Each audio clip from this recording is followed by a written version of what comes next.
Guys. All right. Hi, iPhone. Well, welcome everybody. It's great to see each and every one of you here on the Inner Circle Breakthrough Session for August 24th, Thursday. And it is time, it's 3 o'clock Pacific, 6 p.m. Eastern, or it is the time in which you are watching the replay, which we do appreciate. And of course, if you're watching us here on YouTube, please hit the like button and we appreciate that. And I will post the link in the chat to for those of you on Zoom or want to join us in the Zoom room. Let's see, there it is. So please go ahead and click on that link, come into the Zoom room and join us so you can participate. People are already starting to raise their hands, and it is so good to see each and every one of you. If you want to participate, if you have not already raised your hand as part of an Inner Circle breakthrough, please put your cursor in the middle of the screen on Zoom. At the bottom, you see a button that says Reactions. Click on the Reactions button, and then click on Raise Hand. When you raise your hand, that allows us to call on you, so we know that you're waiting to chat with Robert for a breakthrough. So we thank you so very much.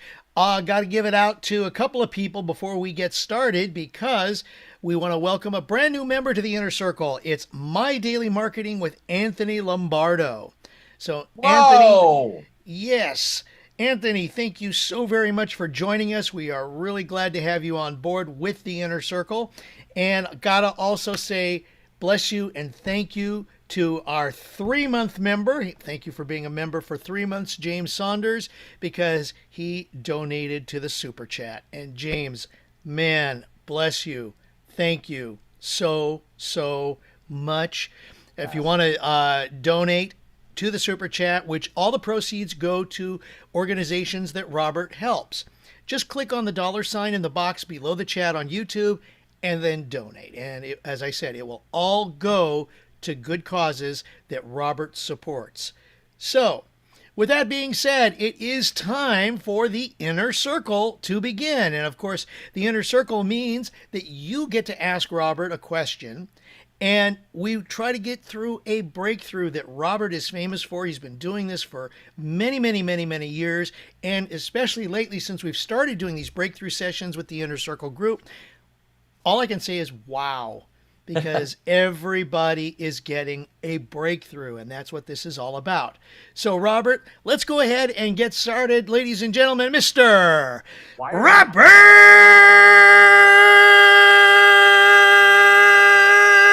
Hollis! Craig, thank you so much. Again, the hostess with the mostest. I don't know if you guys got a chance to catch Craig's interview yesterday on the podcast, but oh my God, I told him that I also wanted him to make sure to post some YouTube videos in the chat if you guys look for him for when he's live on stage. And I think you guys will really enjoy that. And another super shout out to Mary Valkic. It's I mean, wow. I'm having people reach out to me and going, hey, listen, I learned. I didn't know those things were available. And just to follow up on Mary, she's so thorough. I wanted to post these so you guys could see them. But if you're on a mobile phone, she sent me these. So I sent them to Eric Markman right away because he said, Robert, you wouldn't believe how many people I click on, and it just has follow and message. That's it. And so you click on these 3 dots, and when you click on these 3 dots, can you guys still see that or no? I see 3 dots in the upper right corner. Okay, let me stop sharing and go. Is it here? Yeah, can you guys see that now? Yes. Yeah, so there's 3 dots, next to the follow, and when you click those 3 dots, it drops this down, and here's where you can add a friend.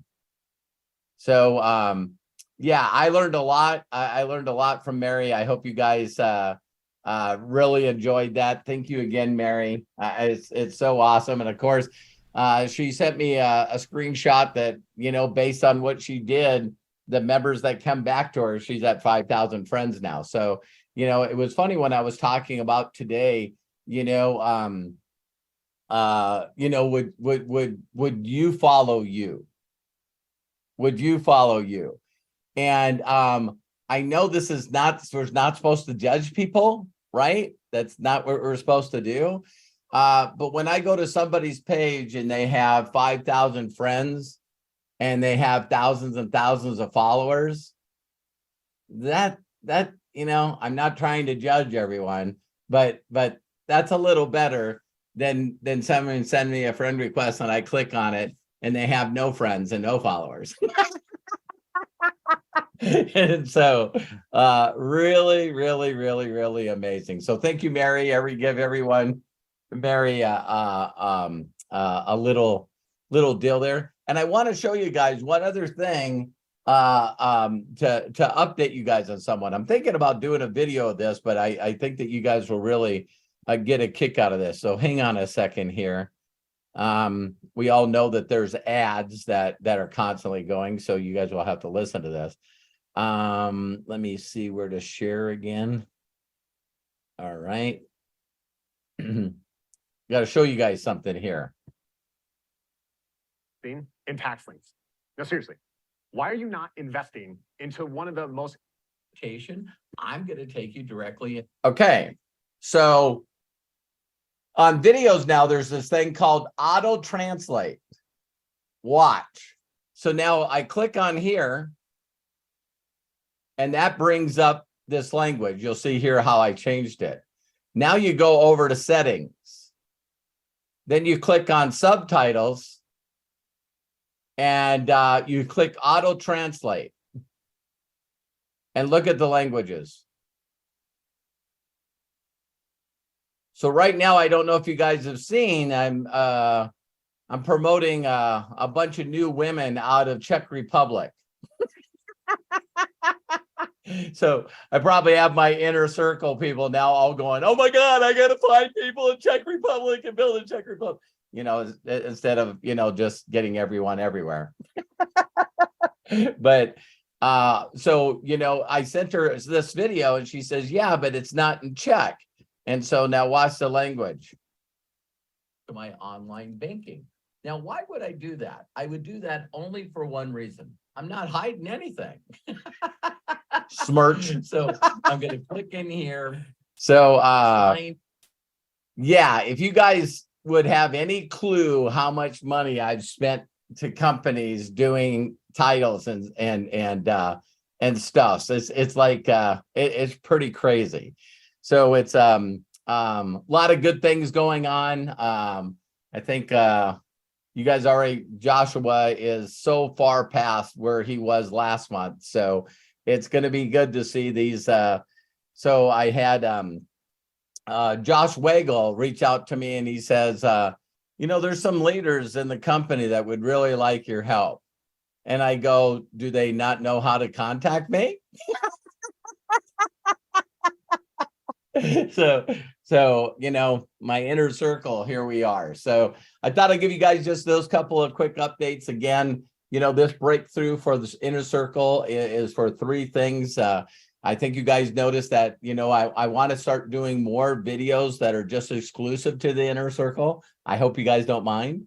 So what I'm going to do now is if you have any comments or have any questions, clarification, you guys do know I do the Ask Me Anything. So for inner circles, if you have wins, share your wins. So other people, I know Kelly, I don't know if she's still on here. I'm in big mode now, but Kelly immediately sent me out a message saying that she was following some of the stuff, and immediately, she's got people coming. So, let's help you. And then if you guys got had anything that's holding you back, that's why we're here. And so, Craig, I'll turn it back over to you, and let's get people paychecks, man. Let's get them some paydays. Did you get paid today? I got paid today. Awesome. And yes, that's always a great feeling, is when you do hit a payday and you get paid. Yeah. So, all right. I put how to raise your hand in the chat. I saw Bill Shoemaker come up first, followed by Lisa Marie Cook. So, Bill, please go ahead, open up, and share with us. Let's get things started. Thank you, Craig Jackman. I love you, brother. I just want to thank you, Craig, for doing the interview and just pouring out your soul to us, letting us know who you really are. And I mean, the brotherly love that was displayed was just incredible. So thank you. My God, thank you so Yeah, much. he was Bill. amazing. And Mary. Oh, there's another one. Yes. That was such an incredible interview, Mary. Thank you so much. It just totally flipped my thinking. Just boom. I'm like connecting to all kinds of people right now, adding friends. It's like, it just totally changed the way I looked at things. Just one interview. And it's funny that Mary said, I'm not going to do any training. Well, she just did. I mean, she did an incredible training. I'm blown away. And I learned 5 things on that training. You know what I mean? I didn't know that, groups had people. I didn't know that there's a place to find common people. I didn't know there was, to be able to scroll down and look at all the people that have things in common with you and find people that have 1,000 mutual or 600 mutual. I'm like, as soon as I seen that, I go, what would you say to this person? How would you feel? And it's like, hi, Mary. I noticed that, you're part of this group. I really love that group. And I noticed that we had 626 friends in common. It's like, what? It's like, so again, I agree, Bill. I agree. Absolute game changer, Robert. And you too, man. I mean, and you throw your part in there and you just make it all work together. I think it's the best training we ever had, really. And yeah. I'm switching up. I'm tweaking mine a little bit now because I like her method of sharing your video. Mm-hmm. I really do. Because why?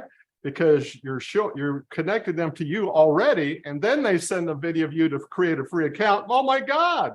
It's a no-brainer. Yeah, there's some of the videos, Bill, that I've been doing after she shared that. And I want you guys to know what's the nicest way to say it? Exactly the way I feel. I hope you guys don't think that I'm ever bullshitting you guys. So if I was telling you to give a gift away, I don't know. I will. See, I pray before I get on here, and I just ask for interruption, anything, right? I promise I will find a way to be comfortable sharing the videos that I know that have helped thousands and thousands of people that I've done. So when Mary says, okay, so here's the gift.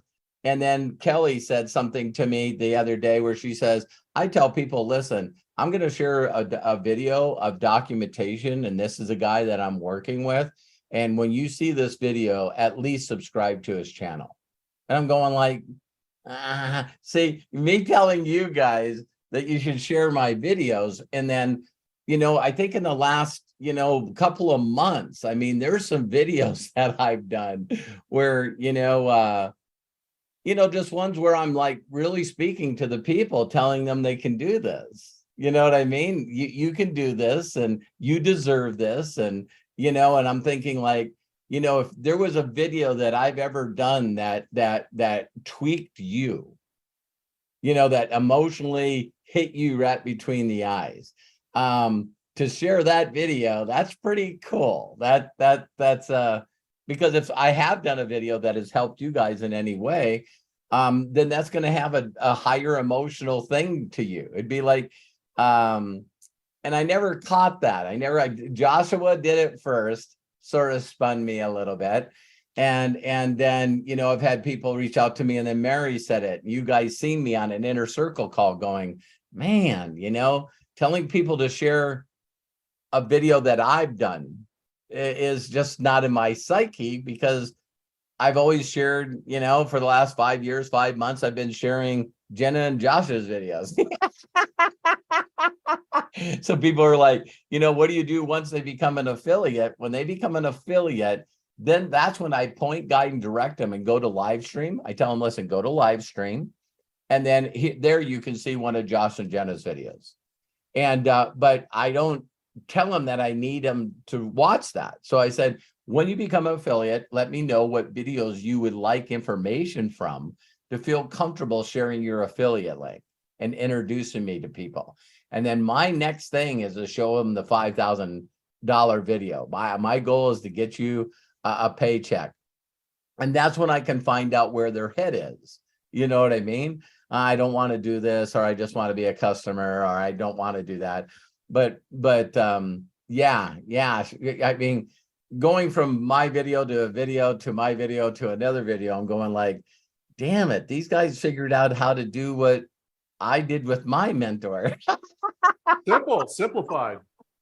And of course, who's the master of this? The master of this is Melody Riva. Yeah, she tells everybody, hey, I made over $1 million doing nothing but just promoting this guy with flowered shirts. And so it's so thank you, Bill. Any questions? Thank you, Inner Circle. I mean, this is so amazing. We all get to see each other grow and get it and have these breakthroughs and enlightening moments. So just thank you, Robert. Well, thank you, Bill. I think that, as we continue to build this, I'm just going to continue building leg after leg after leg. And as people see people ranking up in these different countries, I really believe that, I'm led to countries and people in countries that want to make a difference for their people and they don't know how. Right. And not being mean to people in America, but they just got too much shit going on. I'm one of them. I know what you mean. Yeah. They got way too much stuff going on and competitiveness and egos. There's no way. There's our people that will humble themselves, but it's amazing. As soon as I help them get a rank and a paycheck, they start being the deal, and now their group doesn't grow. You know what I mean? I'm going like, it'd be just like, I've used the analogy, and again, it's not to be sacrilegious, but it would be just like Peter and Paul's, few of the disciples of Jesus, and Jesus one day going, we don't need to promote Jesus and we don't need to promote God. Let's just take over the deal. I'm not even going to bring Peter.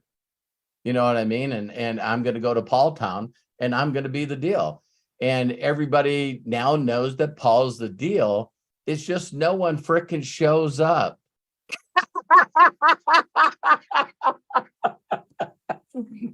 And so all the people that Paul introduces to the business is also being their own brand and own deal.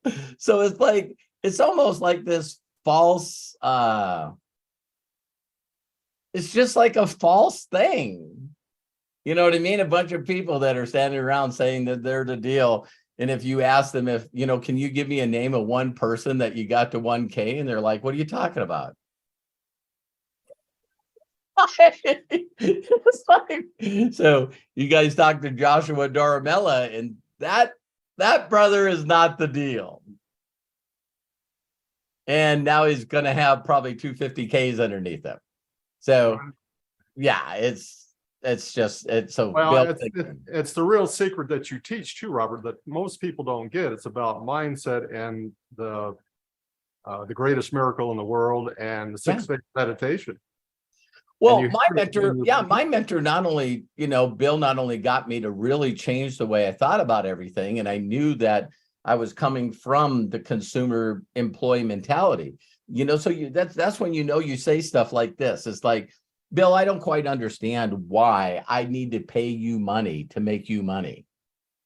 See, that is a real deep employee consumer mentality. And then the other ones are, well, how do I sell the products? It's like, wait a minute, you're going to sell these at a flea market? What's the goal here? So going through the theoretical example is when people immediately go, holy cow, I could make $5,000. And then you do what is called reduce to the ridiculous. And you go, in this example, you got 555 people, Bill. But just in this example, we're going to go back to how many people you brought in that wanted a full-time income. Do you remember how many that was? No, two.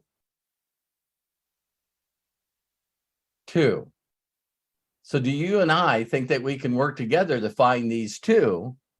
I mean, my God, Joshua Daramella could easily be a 100K if the other Joshua and Mosh were sponsored in two separate legs. And to show you how crazy this business is, not only is Joshua like 7 generations deep on Mosh, but in the center, there's this guy that hit 10K, and he got upset that someone in his group overranked him. So he left and he went to another company.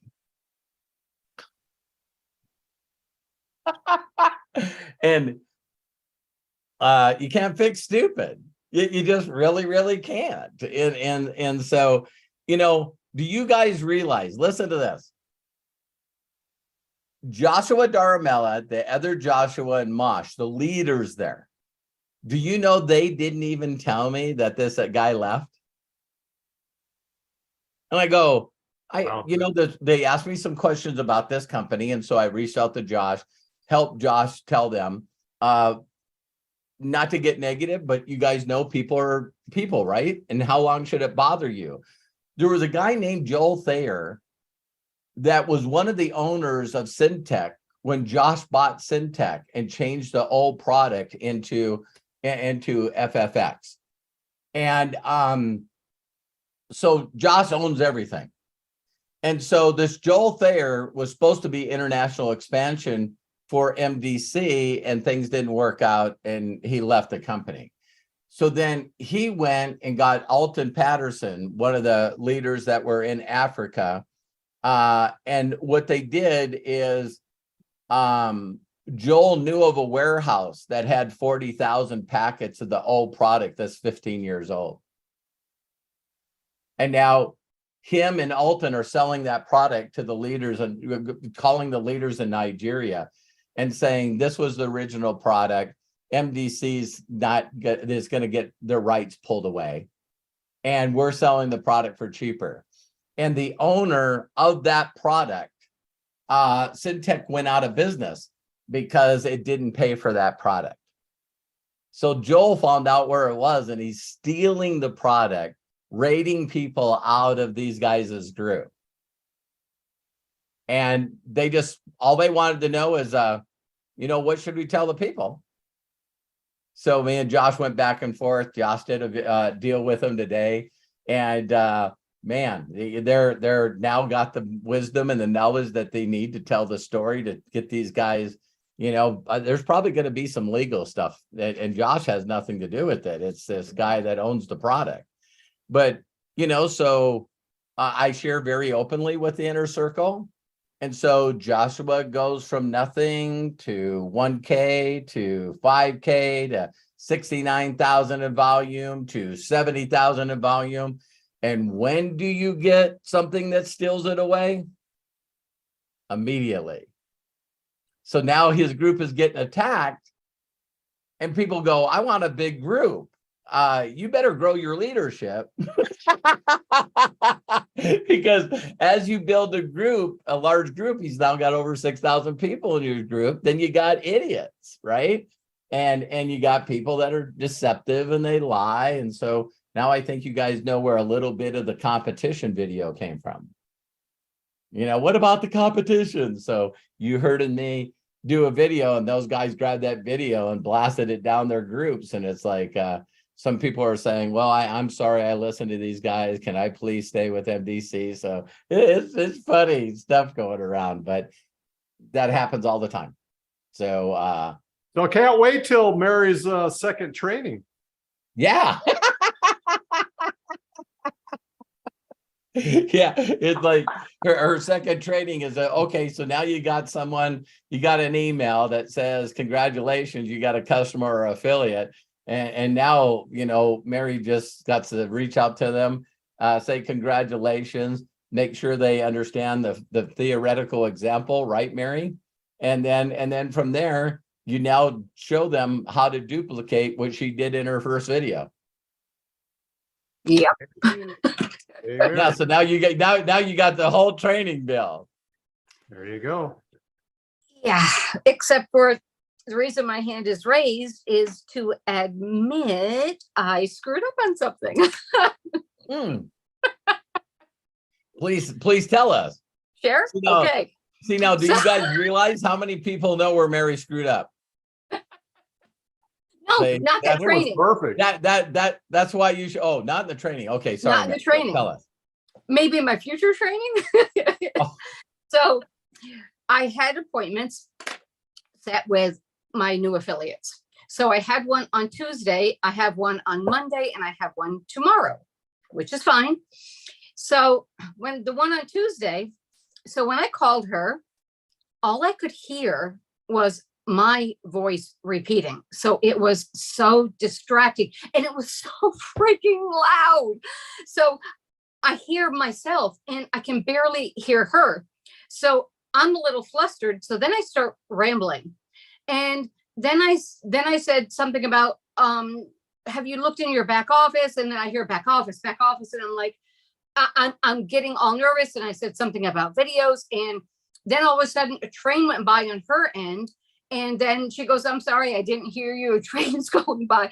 It was probably the worst call ever. And I'm like, oh my God, I got off the phone. I was so upset with myself. And I reached back out to her and I said, look, I said, I am so sorry. I said, I was so distracted by hearing my voice and then hearing the train. I said, look, I'm going to share these videos with you. And I sent her the how to earn $5,000. And I told her about, Josh and Jenna's videos, but I did send her your video about the 5,000. And I told her I would follow up and if she had questions. But it was so funny because it's amazing. You have all good intention going in. Always. And then all of a sudden something happens and it's like you get all flustered because she didn't want to Zoom. So it's on a call. So I wish it was a Zoom. So from now on, I'm going to try to get them to get on a Zoom. But some people are funny. They don't like to show their face. They don't like to. Yeah, I tell them that too. I tell them that, Mary. I just say, listen, I would like to do a Zoom with you so I can record the little steps that you need to do. And then I can send you the link to the recording so you can refer back to it at any time. Just like you did with me. So yes, I'll remember that and I'll do that Zoom. Yeah. Yeah. And one other thing I did want to say, besides, quit throwing myself under the bus. Okay. Is you mentioned just a few minutes ago about people in other countries and how they're very different. Well, I know I mentioned this probably a long time ago. In my corporate world, I went to India for 8 weeks to do a training class. And I've done training classes in New York City, Manhattan, and I've done training classes in Long Island. And then India. All of them were either 8 or 10 week classes when I would go and do them. The India class by far was the best class I have ever had the pleasure of teaching. It was a group of young men, but these young men, it's like they paid attention. They asked questions every day coming into the class. There was one of them, a different one every day in the front. They got there early, go figure. And they were in there going over what we talked about the day before. These people want to learn. It just blows me away. And the people in, Long Island, New York City, they're 5 minutes late coming back for break. And I have to tell them to put their cell phones away. And it's like babysitting, 7 years. They're chatting in the audience the entire time. It's funny. I do big ones like Ask Me Anythings and stuff. And, I love when people actually have their camera on and they're so used to distractions that they're doing this.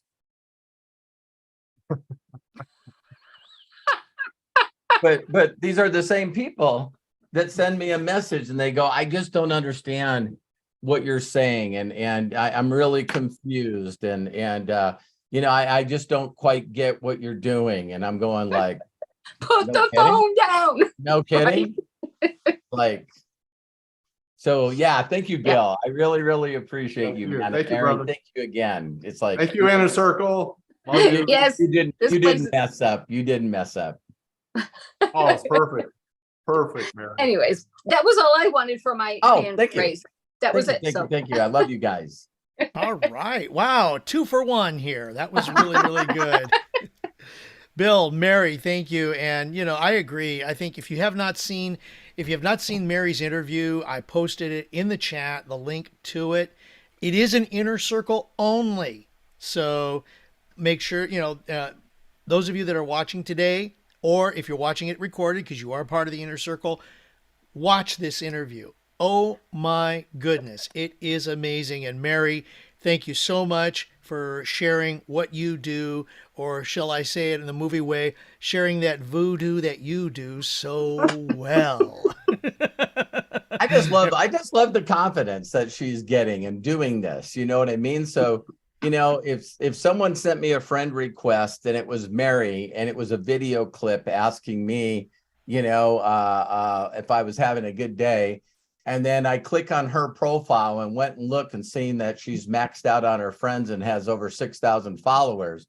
There's not a lot that I look at, but I guarantee you the first thing I look at is, when someone sends you a hello and then you see and it says new Facebook account. It's like, but hey, if there's anyone that's the most consistent people on the planet is these scammers, man. They could teach a whole course on how to go through the numbers. absolutely. So thanks again, Mary. Thanks again. You're welcome. And yes, thank you so very, very, very much. Lisa Marie Cook, I see your hand is up. So why don't you go ahead? There you are, and share with us, please. Hi, guys. How are you? Wonderful. How are you? I am finer than frog's hair, and I'm Yes, blessed you and are. highly favored. Okay. I need to share a win, a little win, but a win nonetheless. I never They're share not wins. big or little. They're just wins. They're just wins. Absolutely. A bunt sometimes is better than a home run, right. depending on the time, right? Absolutely. I've done that. Anyway, it was a pretty good bunter too. Right down that third baseline, right there, boy. Anyway, okay. I don't know. I don't know why I knew that. Funny. I love those old days thinking about that, but it gets me fired up sometimes when I need to, and I do go back to that. I learned from my mentor. It was, and that's why I always beat people up on this. It's like, I'm going to do a video probably next week is why did they create trophies and awards and plaques? Right. Yeah. So you got all these experts out there that are telling you how to build a business. They just forgot to put all their plaques and awards up. Well, you know what? That is a great documentation. Absolutely. Yeah. So anyway, but I said that, Lisa Marie, sorry to interrupt you. No, that's okay. You want to go back to the wins in your life to Right. Just go, so I don't remember who said this. I think it was Brendan Burchard that he says he's got his self-edification room. And mine has always been my bank account. A lot of people can score a lot of different ways, and I can really feel down. And if you guys seen my browser, it goes from how much money I give the Jesus Way to Robert Hollis, and then it goes to Connecticut account, my Yellowstone account, my Wells Fargo account, and when I actually had a guy one time, he goes, I seen one of your old videos and you're showing millions of dollars in your Yellowstone bank account. And now you're showing it in the Connecticut account. And I said, have you ever heard of the FDIC? And he goes, what do you mean? I said, the government only assures your account for 250,000. Right. So I'm forced to open up accounts if I want them to be insured. Exactly. Yeah. And then, Yeah. I know others that have that issue too. I Yeah, would be and you- tickled and to you- open up and look at your bank account any day. I would love yeah, it. and they're also under business names and children's names, and Mhm. so I don't fear that the IRS can just one day freeze my accounts, but I've had the state of California and the IRS both tell me that you can't go back 7 years. And when I'm supposed to receive a big check, they'll go back 15 years and say that they found something and just won't send me the money. Really? Yeah, I had Arthur reach out to me recently, and he said they did that to me too. So it's like $33,000 we were supposed to get, $33,742. Yeah, I remember that. And first, you guys didn't get it? No, the IRS said, listen, you owed that money and we applied it to your 2008 taxes. Son of a bitches. Oh my And- goodness. Yeah, and not to get off track, but how many of you know that if they really thought I owed them 33 grand, that they would have let me know before now? Absolutely. So, and my Peter Botno is my accountant. He's Josh Weigel's accountant too. He said that he's a part of a group that right now it's the IRS did that to a bunch of clients that were in the high income bracket. Wow. And so, I know there's certain people that get in there and say, hey, we're going to take away money from the guys that make 250 and above. And they may not been able to figure that out, but they figured out how to change the tax code to get our money. Wow. That is freaking Now all the sad. accountants are going, okay, now how do I make sure that your business doesn't make any money, but also you don't make any money profit on personal? So Mm. they're smart people. They'll figure it out. It's like, But you know what? Don't you think what bullshit like that, what goes around will come back around? I have no, faith I don't like think about that. it at all. Terry's like you, Lisa Marie. I'm not an angel, you know what I mean? But I just go, Mhm. hey, to tell you immediately how grateful and into the spirit that I got is how many people that that if they knew they had a $33,700 tax return coming, that they would already be planning for what they're going to do with that money. Right? For So when I sure. didn't get it, Terry was pretty upset, and I'm going like, I'll make that back. I'll make that back in 2 weeks. It's like, it's really not a big deal. But see, there's a point there, and that's that right fighter in me. I don't know if Terry's like that too, but it's like, that ain't right. That Yeah, just but you can't let it pull you out of you can't let it piss you off, and then you create pages. There was a guy that reached out to me Right. recently, and a guy that recently left the company. And this person said, man, I'm so glad that person left, because every time I talked to him, they would go off on me. They would go off on me on that I'm an anti-vaxxer and blah, blah, blah, blah, blah, blah, blah. And the person was just saying, listen, my parents are really, really old, and I did not want to kill them. That was That's my right. decision. But then I got chastised by the guy for taking the vaccine. And I'm going like, how are you yeah. making people feel? So yeah, Arthur said 5,800. They went back 12 years. And Arthur, I don't know if this was true for you. So get this, you guys, you can't go back after 7 years and refile taxes. So if I go, wait a minute, if I really owed $33,742 back in 2008, can I go back and get my 1099s from that year? I still got them. And can we refile the taxes? Why do you say I owe the money? No, you can't refile.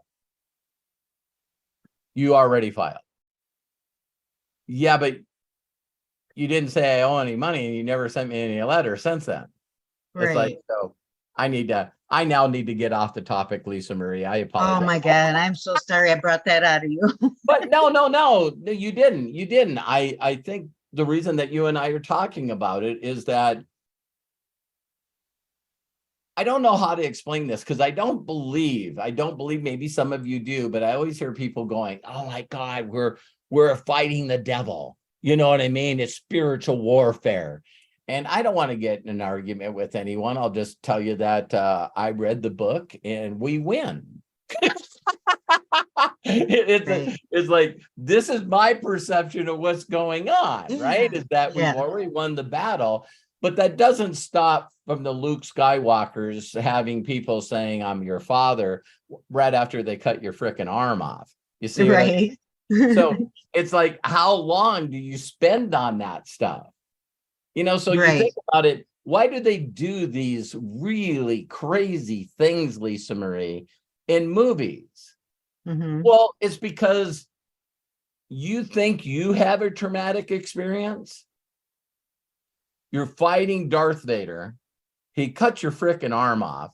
You're hanging by a rail with one other arm, about ready to disappear into the universe. He's standing over top of you and he's going, I'm your father.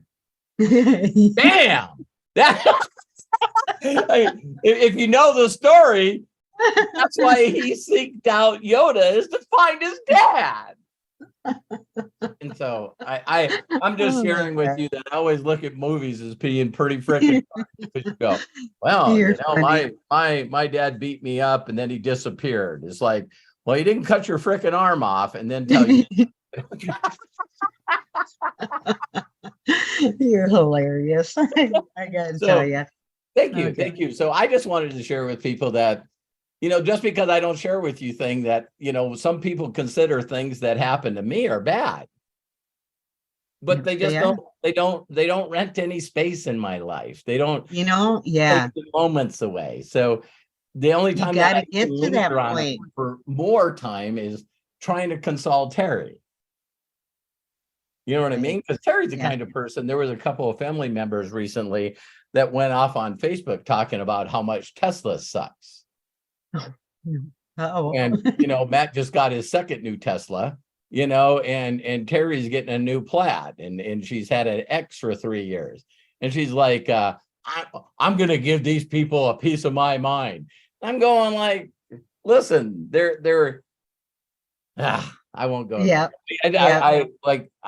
Some of you don't see me post on a lot of posts because I'm just focused. Some of you do very positive stuff and stay in a great realm, but I'm too busy reaching out to new people to spend all my time posting, you know, stuff on other people that are already friends of mine. You know, that's a great point, because there was a couple of questions yesterday in Mary's interview that arose with me as far as that goes, and how much we can change that algorithm by interacting with other. I guarantee you. Yeah, I guarantee you, if all you did all day is do like I do, probably 90% of my messages are to new people on a day-to-day basis. You're going to get fed new people. It's like when Mary said that, I didn't even know that happened. She said, remember, she was saying that she did like 50 people a day for a few days, and then all of a sudden everyone's going, wow, apparently this person wants some friends. Exactly. Yeah, exactly. And to think that Mary now gets so many friends requests that she can go and look at all the friends requests and go, 2 friends? No. You know, no mutual friends? No. And then she just can go down, and then all of a sudden, wow, this person's a real person. So, you know, that is a real definition of sorting. I have never seen that many friends in common either. Never. I mean, I have a few that have like 150. I got close to 200. Never 400, 600. It's like, holy Christmas. How do you guys not know each other? You know what I mean? Yeah, I love having conversations with that, like that. Yeah. I do that. You know, you guys know that I'm not scripted. I follow my heart, and I pray for the right words to say to those that have ears to hear. And I have said this straight out. You know, wow, Lisa Maria, I'm sending you a message because I don't know how we haven't met. Right. We know all the same people. You know, how we haven't met up till now is crazy. And people And are like, that's a yeah, great one. I know this person, I know this person. You want to talk about building rapport and connect Right. like instantaneously. Absolutely. I thought that was wonderful.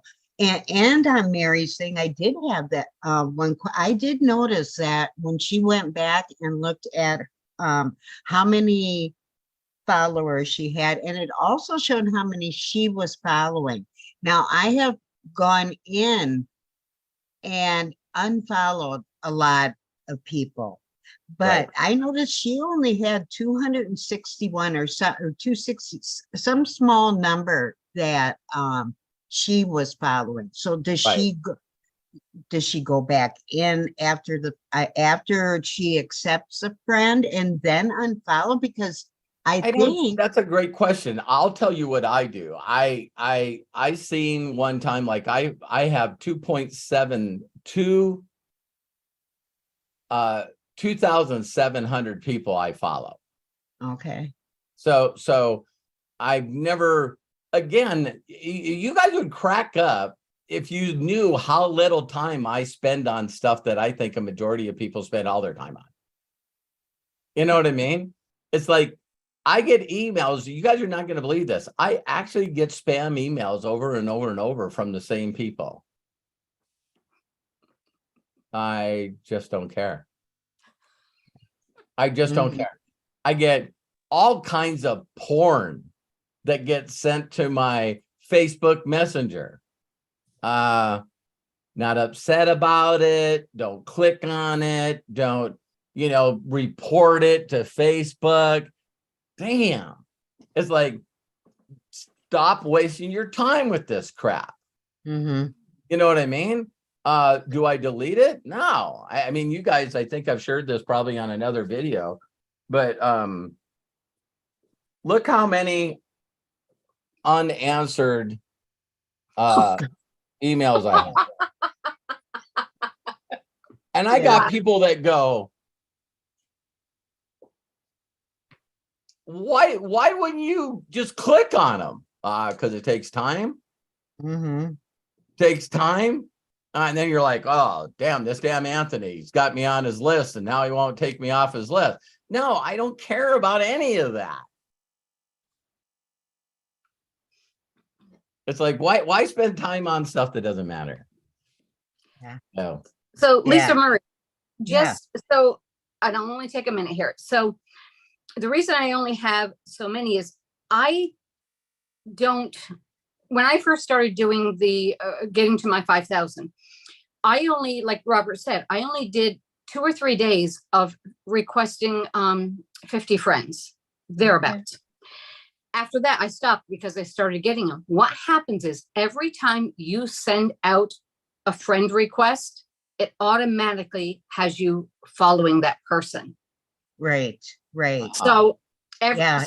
time somebody reaches out to me, even though I may say no, and I'll delete their request for friendship because there's only 1 or 2, they're still following me. Right. That's what unless I thought. They actually go in. Unless they actually go in and do that. So for me, because I don't send out a lot of friend requests, I only have certain people that I follow. And when I block somebody or when I unfriend somebody because whatever, I unfollow them at that point. And that's it. When you unfriend them, that's automatic, isn't it? Yeah. Yes.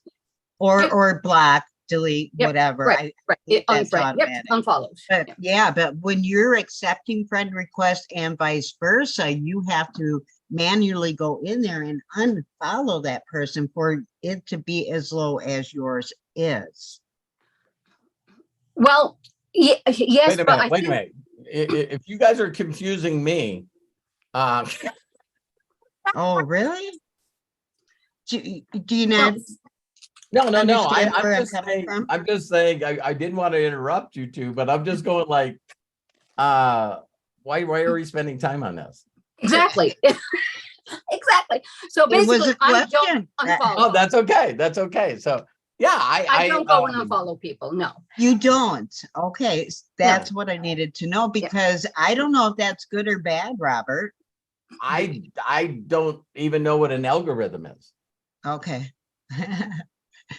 Way too much freaking thinking. Let's move on. People keep telling me about an algorithm when I have heard some of the most successful people in the world in understanding social media, and they're saying that the algorithms are constantly changing. You don't know what they are. You try to catch them when you're supposed to catch them. And I'm going like, okay, so me and Matt talk about this all the time. No, I was going to chime in real quick and say that me and Matt, after paying money, tens of thousands of dollars to people that know what they're doing, and then you find out that they don't know what they're doing, they're sort of guessing. They're like, well, you told me that if we flipped a quarter, you would get heads 50% of the time. Well, sometimes it's 80%, sometimes it's nothing. And it's like me and Matt are going, then why did you spend hours teaching us shit that changes all the time? Yeah, it's all testing, Lisa Marie. Like, that really is it. Like, whether it's YouTube or anything, all you're seeing is, when is the algorithm, when you're talking about algorithm, when is the algorithm favoring me? And you're watching that by going through, sorry, I was eating something. So, but as you're going through and posting videos and posting content, see the bits and pieces that get more traction than the others and double down and make more of those things.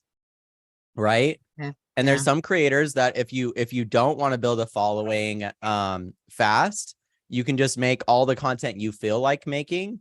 But if you want to build a following faster, make the content people want to see or are watching. So that's what I would recommend. And as far as thinking about the algorithm, there's no amount.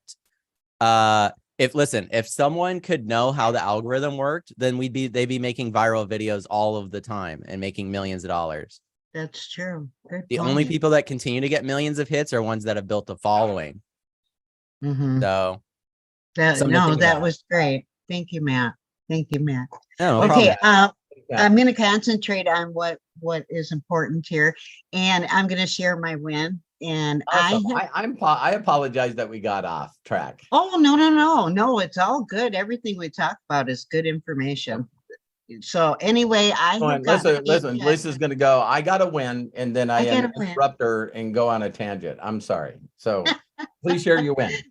That's okay. My win. Okay. I have gotten a payday every single Thursday since before the View. And I just got notified 3 days ago that I'm actually binary qualified. Since they changed that, it's been like pulling teeth, man. You know what I mean? And I wasn't complaining. It was what it was. Right. But anyway, finally binary qualified, and I'm hoping I can keep that going. So yeah. Let me give you a way that you'll never, ever, ever look at your binary qualification again. Please do that. Would you? Yeah. Just make sure that other people in your group are getting a payday every Thursday.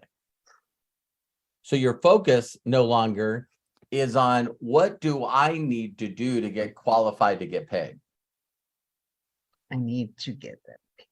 You focus on getting people excited, get them in front of the theoretical example, the 5,000, and then say, who are the people that you want to connect me to so I can connect them to Robert on Facebook Messenger. Yeah. So you no longer even have to worry about rank advancements if you're really focused on getting other people rank advancements. That's right. And because so it's just going to happen. It's always me constantly getting a payday in other people's pockets. So, Joshua, Mosh and Joshua, they're making more a week than the average person in Nigeria makes a month right now. So, and I teach them to lead with that.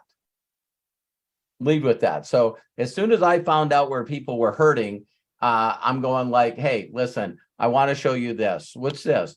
Well, this is the money that came out of my credit wallet with my daily choice. Wait a minute, that's in your bank account. It is. It's on my card, and I can actually use this money to buy groceries for my family. Mhm. What company are you doing that with? See, because there's so many people in other countries that have been overpromised and underdelivered, and even if they build something in a back office somewhere, especially because of all the crypto crimes, these people are not able to get their money out of there. So they were jacked out of their mind. They built this investment thing, and then no one can get their money out. And so Mosh and Joshua came from a company that all of their reps just stopped getting paid. Oh, wow. So I told them to focus on doing something for a week. So next week they can get paid on Thursday, then take that money and withdraw that money and show people in their group, guess what? I got to withdraw. I got to withdraw. I got to Mhm. withdraw. And so you focus on that. And I tell you guys that Joshua just went over 6,000 people in his group? Mhm. I mean, Yeah. and that ought to help you inner circle members just really, really honestly think, oh my God, this is going to take me forever. No, It didn't no. take Bill forever when he found Robert Hollis. It's like all day, every day, I just stuck people in front of him.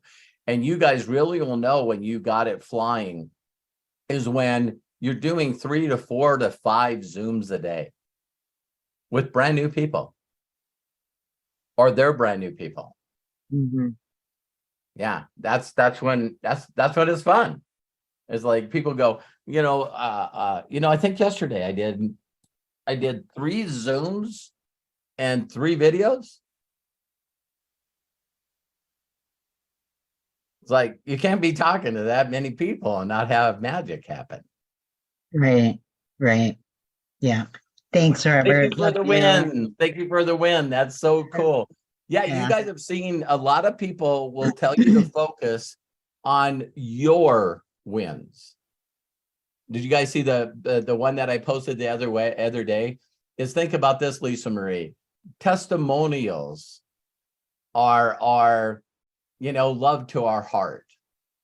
You know what I mean? It's like when you got people in your group ranking, and now I got all these Czech Republic women. You know what I mean? It's like, oh my God. And they're like, they didn't even know. I got to stop going on tangents. Their upline. I've never, ever, ever congratulated any of these women for hitting a rank.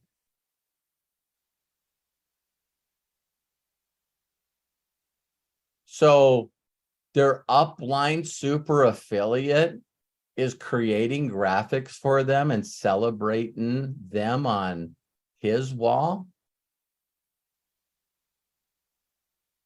It's like, I didn't understand their language, but one of the women, Patrina, she's in her language crying on voice message to me. She goes, I just didn't think that anybody effing cared. And I'm going like, wow. So, yeah, I don't know what's crazy with people. It's like, it doesn't take much to figure out someone that's focused on them instead of their team. I mean, you can glance through their Facebook page and just a little bit. And it's like, you can tell someone that's focused on helping other people get results, or all they're focused on getting their results or selling some of their packages or whatever. It's like, it's so bizarre to me. It really, really is bizarre to me. Yeah. Next question. Thank you, All Lisa right. Marie. I love you.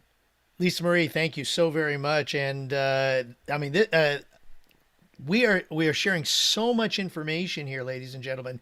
Again, look in the Zoom chat, look in the YouTube chat, because I'm sharing the links in there that we're talking about of previous videos and other things that Robert is sharing with us. So just to let you know, I see Jerome Marshall with his hand up, but before we get to Jerome, okay, fine. I'm going to just say we're going to get to the gentleman whose car is my favorite sitting behind him, that beautiful blue Mustang. And he's also new to the Inner Circle. So welcome, Anthony Lombardo. Please open up and share with us. Thank you, Craig. Thank you for giving me the spotlights. Yeah, Lisa Marie, congratulations on your win for being binary qualified. Mary, you had a great training, a great interview yesterday. I really enjoyed it.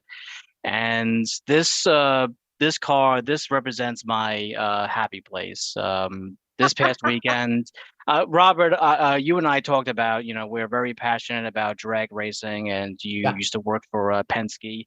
And the win that I wanted to share is that I went to a racetrack this past weekend in Long Island, and I'm a Long Island resident for 3 years now. And in Calverton, I went to a race, and I was actually able to give out samples of the Fuel Factor X. Just to give you guys some context behind it all. When Aaron Parker, when he left MDC, he was pretty much selling pretty much all of his samples and stuff that he've accumulated over the years, I guess. And I was fortunate enough to be the highest bidder for 100 foil packs of Fuel Factor X. Wow, that's cool. And what's even better, I only got it for $325. But I think and I'm putting it to good use, because I know that in the drag racing community there should be a demand, because for people that are towing their vehicles, they'll be lucky to get anywhere near 10 miles to the gallon towing a vehicle with that weight behind them. So I know vehicles. I know tow vehicles, if they're empty, going downhill with the wind against their back, it's 10 miles a gallon. Yeah. And they can have 2 cars in the trailer going uphill with the wind at them, and it's 10 miles to a gallon. It's like, hey, that's where they're dialed in. So please continue.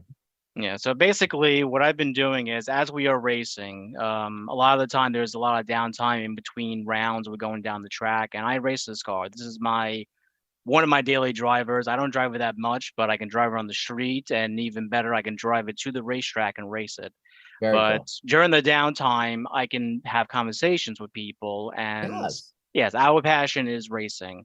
And, I try to get a conversation where I'm saying that, oh, by the way, I've been using something that my wife and I love for months, and I'm getting 24 miles to the gallon in this Mustang and 27 miles to the gallon on the highway. And more than likely I get an eyebrow raise. I'm like, huh. And that's my cue to say, okay, well, this is what I've been using. So I've been giving out samples of 6 foil packs to each person that was curious enough, because that gets them enough to 4 treatments, because it takes about 2 to 4 treatments to actually see a difference. And then what I do is I use instead of a paper business card, I use a DOT card, which is a digital business card, where there's a QR code. Yeah, John knows what I'm talking about. There's a QR code on the back of the card where people can scan, and they can get either my contact information, or I can send them directly to a page that I want them to see. So if they have my contact info, and I text them, say, hey, this is Anthony, thank you for meeting me at the track. We had a good conversation, and I tell them how to use it. Just a reminder, for the first 2 treatments, you have to do a double dosage, yada, yada, yada. And that creates the interaction, the networking, as far as that. There's not going to be a sale right now, because I'm giving them a sample that they're going to be using for the next month or so, but it's like planting seeds. So I think I need to do more of that in order to get me to consistently hit my ranks. Well, let me give you some amazing ideas. So when you go from thinking from the E quadrant to the self-employed to the business quadrant. So watch this. When I go to the drag strip, I would be looking for people that are serious in doing this full time. And every one of them is hurting for money. I have not met one racer, including, John Force, all of them, if you could find a way to get them more money, they would build another car. They would hire another racer. It's just like that always. And all racing. And so there's always some drivers that are really good drivers that just are between the rock and the hard place. They would love to put more money into their car to make it faster. They would love to be more competitive, and they would like to get to the final. You know what I mean? Yeah. So watch this go from you doing the work to them doing the work.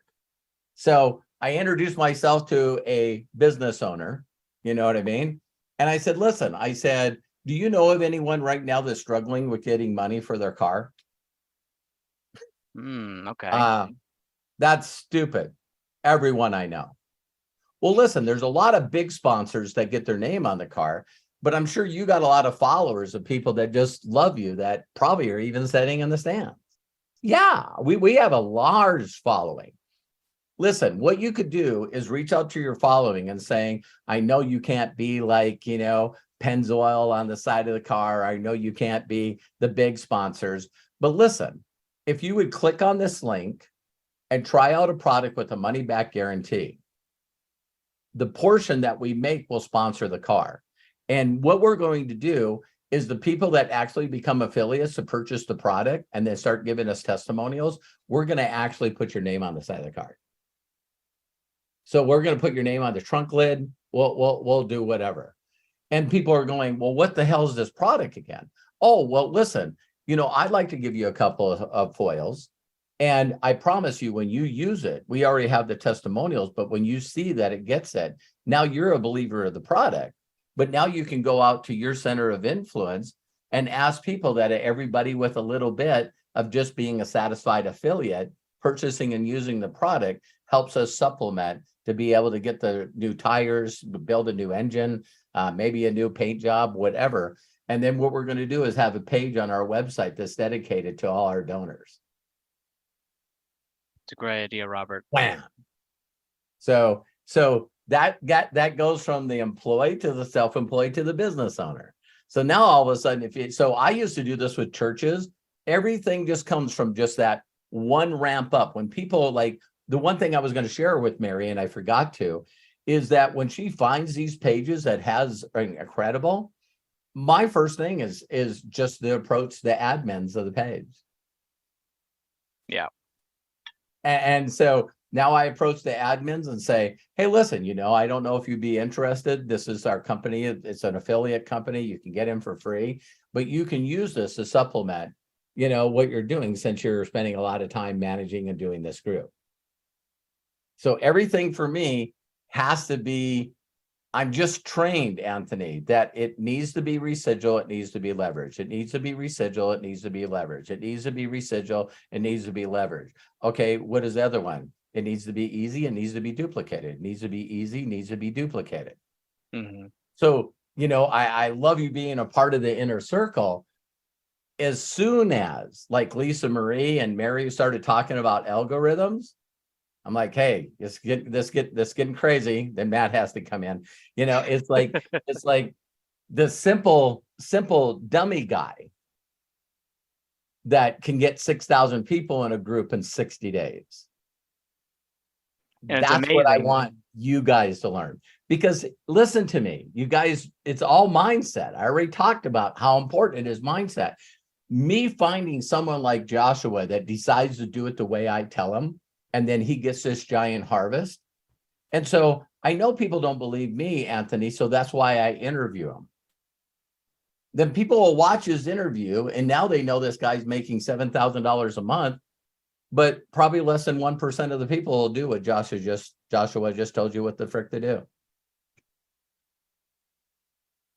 Yeah. So I'm not saying what you're doing is wrong. I'm just saying that after you did the thing with the guy, told him what it did, basically did a presentation, gave him some foils to try, told him that you got to put 2 of them in on the first tank, and then you tell them exactly how to get results with it. I can guarantee you that person, if they become a customer, sure not in hell going to be an affiliate. Yeah, because they're going to go, I can't remember all that shit that Anthony said. And then I got to get these dot cards, and then I got to holy crap. It's like, listen, no, their number one goal is like what yours is, getting the car ready for the next damn race. Right. So And I I find out what people's passions are.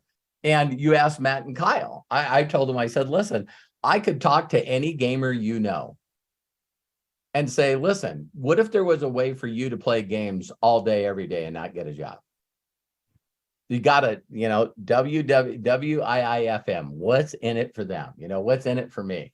So if you're always thinking geometric progression, then you're going to have fast duplication happen in your group.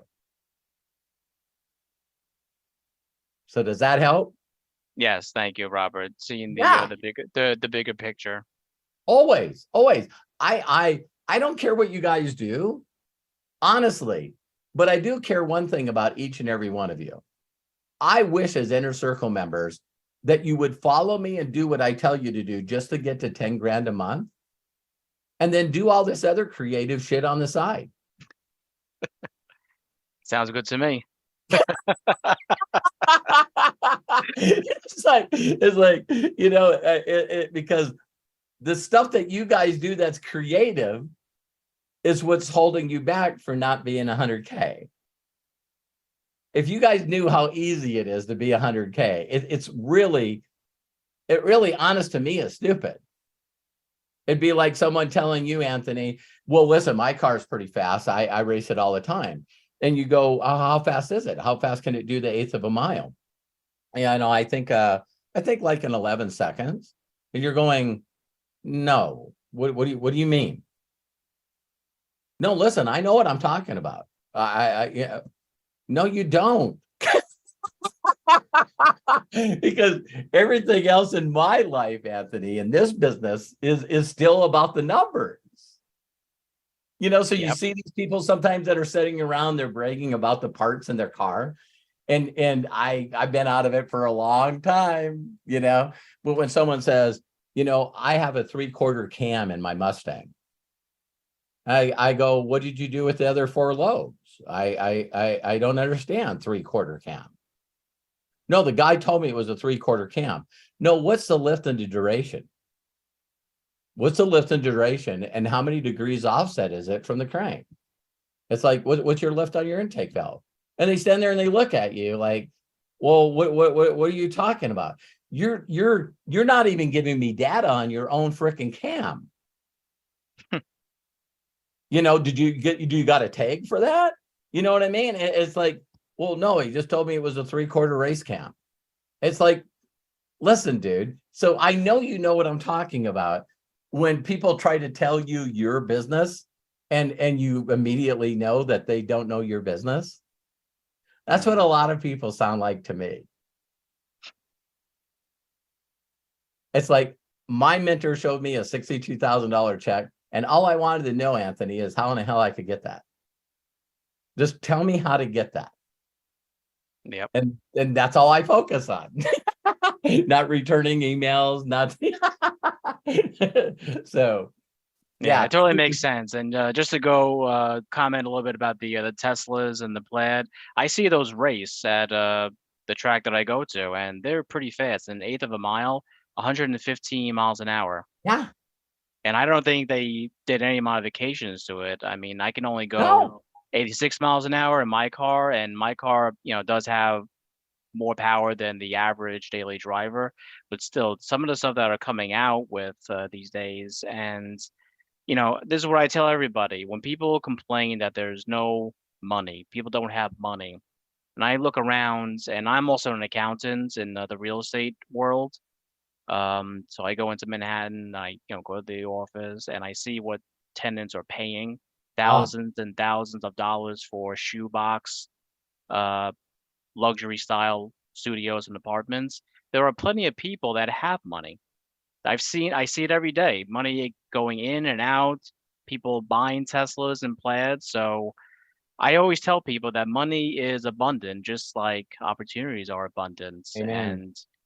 And I'm just trying to find a way to get that piece of the pie. And like you said, I want to get it by since you're an accountant. Since you're an accountant, I just heard a phrase the other day, and I'm going to tell you, I don't know that this is fact, so I beat myself up on how do you know that when people tell me stuff, and so someone said to me, do you realize there's less than 1% of people that make over $1 million? Right. And he says, but do you know the true definition to a millionaire? So a millionaire is someone that's liquid $1 million, not $1 million in cars or $1 million in coins or collectibles or a multi-million-dollar home. There's liquid millionaires that have $1 million in cash. And he goes, the numbers don't change. He said, so if you have a millionaire, people that make $1 million a year, only 1% of those millionaires have $1 million liquid. And I went, what? Because my mentor always told me, he said, you want to find, here's the perfect person to find in this industry. You ready, Anthony? Here's the perfect person. A person that has made $120,000 plus and lost it. Those people are freaking animals because they had a lifestyle at one time, then now they had to adjust to it. So they're hungry. You don't have to teach them personal development skills, work ethic. You don't have to teach them nothing other than a simple thing that they can do to start plugging people in it. And so when I realized that there's only 1% of people that make over $1 million a year have $1 million liquid. So that means that there were where I was in my 20s and my 30s, and even some of my 40s, I made ridiculous income. And I also was spending ridiculous income. You know what I mean? It's like, hey, this thing is never going to end. And through the ebb and flows of business, you know what I mean? So I put a lot of investment into deregulation of gas and electricity. And then all of a sudden, Gray Davis got kicked out of office in California. That's when the governor got in and found out that he had all the contracts signed with Enron that went out of business and a bunch of people went to prison. And I couldn't figure out how I couldn't get my customers transferred to another company. And so lost it all, have to start all over. That was 2001. So I really, really get this whole concept where it said in Think and Grow Rich that a majority of the people will lose their money 3 times before they go, I'm going to pull it off again, and I'm going to live really frugal. And I'm just going to start stuffing money away. And then you get tricked by investments, right? So then people go, oh, I'm going to invest in real estate. And then you lose your ass. And then I'm going to invest in crypto. And then you lose your ass. And then I'm going to put all my money on stock exchange. And then you lose your ass. It's like, wow, how many people have $1 million liquid? What I've been taught is, proper risk management. You have to diversify yourself. And there's one thing that, I've learned from the people that have left, they didn't diversify themselves correctly. Yeah, when I first heard about that book, A Millionaire Next Door, where you got these guys that walk around in dirty clothes and cover halls, you know what I mean? And I told the story about when I got my first big check from NSA, and my mentor challenged me, and he said, Robert, listen, he said, find someone that can give you the $10,210 and you sign your check over to them, but they trust you enough where you keep the check until you get your next month's check. Because I needed the money right now. I was going to get evicted out of my apartment. Wanted my electricity turned back on. Wanted the repo man from trying to find my car. So, and he goes, people. And I go, I don't know anyone that's got that kind of cash. Are you kidding me? And so the only person I could think of was this guy named, I called him David Nugent, but it's David Nguyen. It's pronounced as Vietnamese. And I'm just going like, this guy always seems to have his stuff going around. I found out that he had millions in the bank. And he's a freaking auto mechanic with me working at Toyota. And I asked him, why do you have so much money in the bank? And he goes, if I can make money, I'm not supposed to spend what was given to me. So this was generations of money, and their belief that just gets passed from generation to generation. But if you have the ability to work and add to that fund, you should. So he's flipping cars, he's flipping homes, and I don't even know this guy's got millions in bank. It's like, why the hell are you an auto mechanic at the Toyota? It was Longo Toyota, and it was like, it's based on how you're raised. Oh yeah, definitely. It's a mindset, and Totally. part of the effort that we're doing is we're trying to belief shift to thinking a certain way. And you've done a lot of videos. You know, you have to unlearn what you've learned the first Yeah. 7, 10, 15 years of your life and learn it in a different way to see the world differently, to open up your marketing eye. So I yeah, think I said this to you. I think I said this to you, Anthony, when we first met. You know how to build a small fortune in racing? I know you mentioned it. I'm trying to think exactly. You start out with a large one.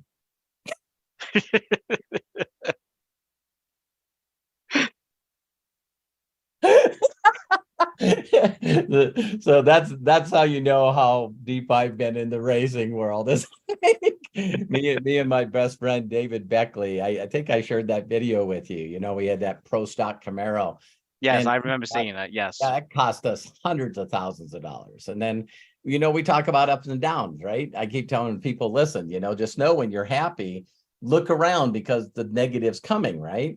So the best year I had in network marketing, there was Glidden was his last name. I don't know if it was Bill or Bob Glidden. But there was no one that won more super stock races than him. That's Bob Glidden, and Yeah. Warren Johnson, Yeah. I believe surpassed him. Greg Anderson now has 100 Oh, pro stock wins. What is that? Yeah.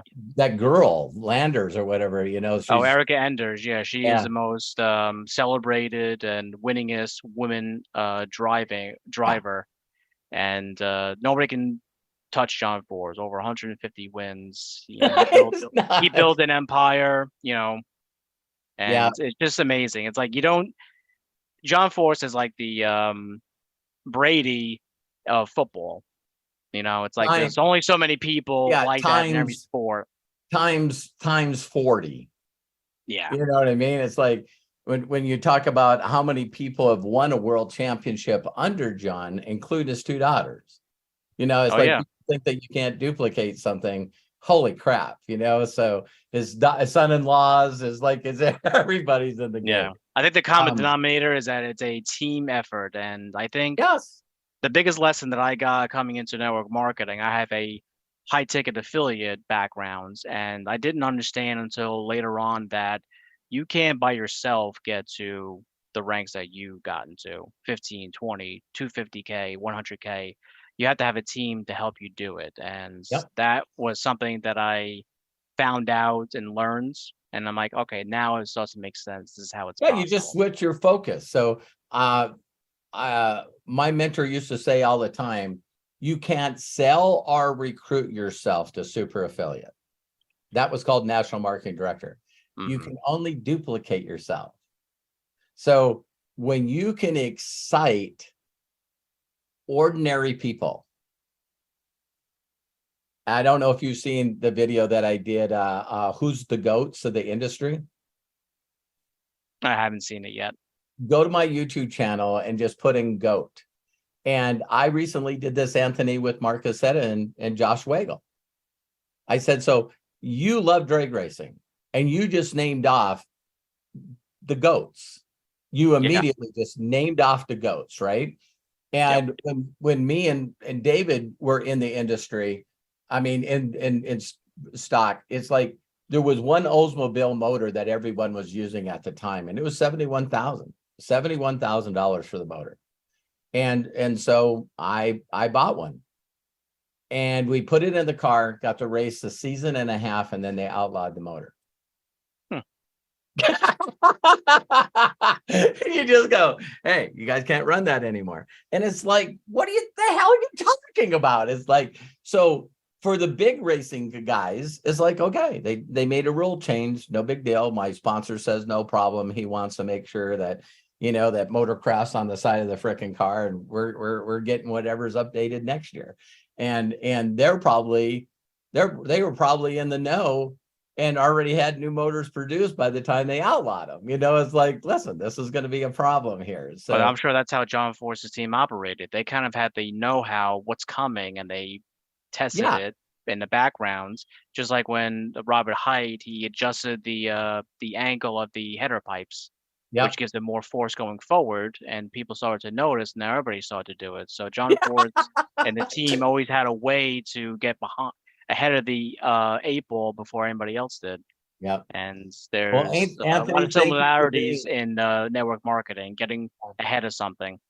But watch that video, because I said to Mark Aceta and Josh Wagle at the when we went to Cancun for the leadership, right? And it was Terry and I, Mark Aceta and Josh Wagle. And I said, I know you guys are too busy to watch my videos, but I got a question for you. And I knew Mark liked football, so he's an Alabama guy. And I just said, hey, listen, if someone was going to say who the GOAT is, and just like Tom Brady, you start naming off names of people that are the GOATs, right? And I said, I got a question for you guys. I said, who are the GOATs in network marketing? And neither one of them answered. And then I said, then Josh goofed around and said, me. And I said, well, listen, let me just share something with you, because I have a different philosophy. I guess the reason I started saying this to Mark and Josh Wagle is because they go, Robert, you're always so controversial. You're so controversial in other people's faces. Listen, you're an idiot. Stop doing business that way.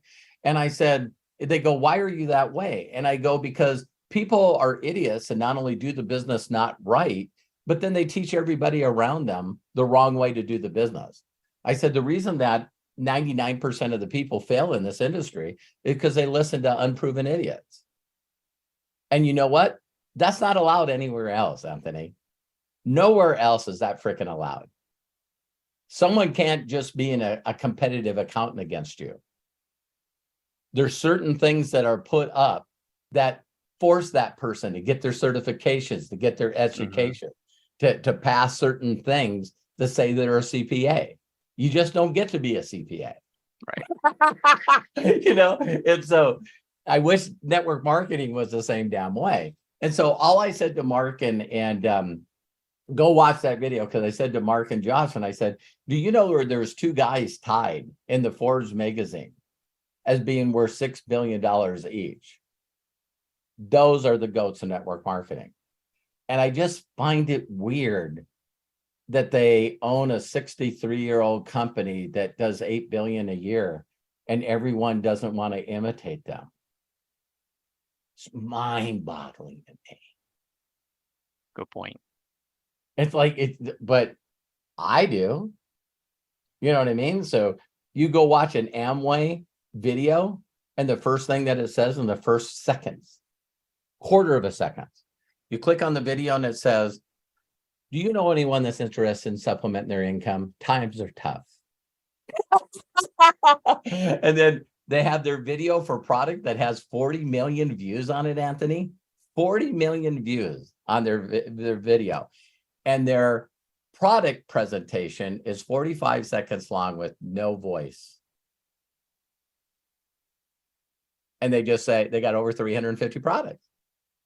And they say, listen, we have premium quality products that you can't buy in stores or online.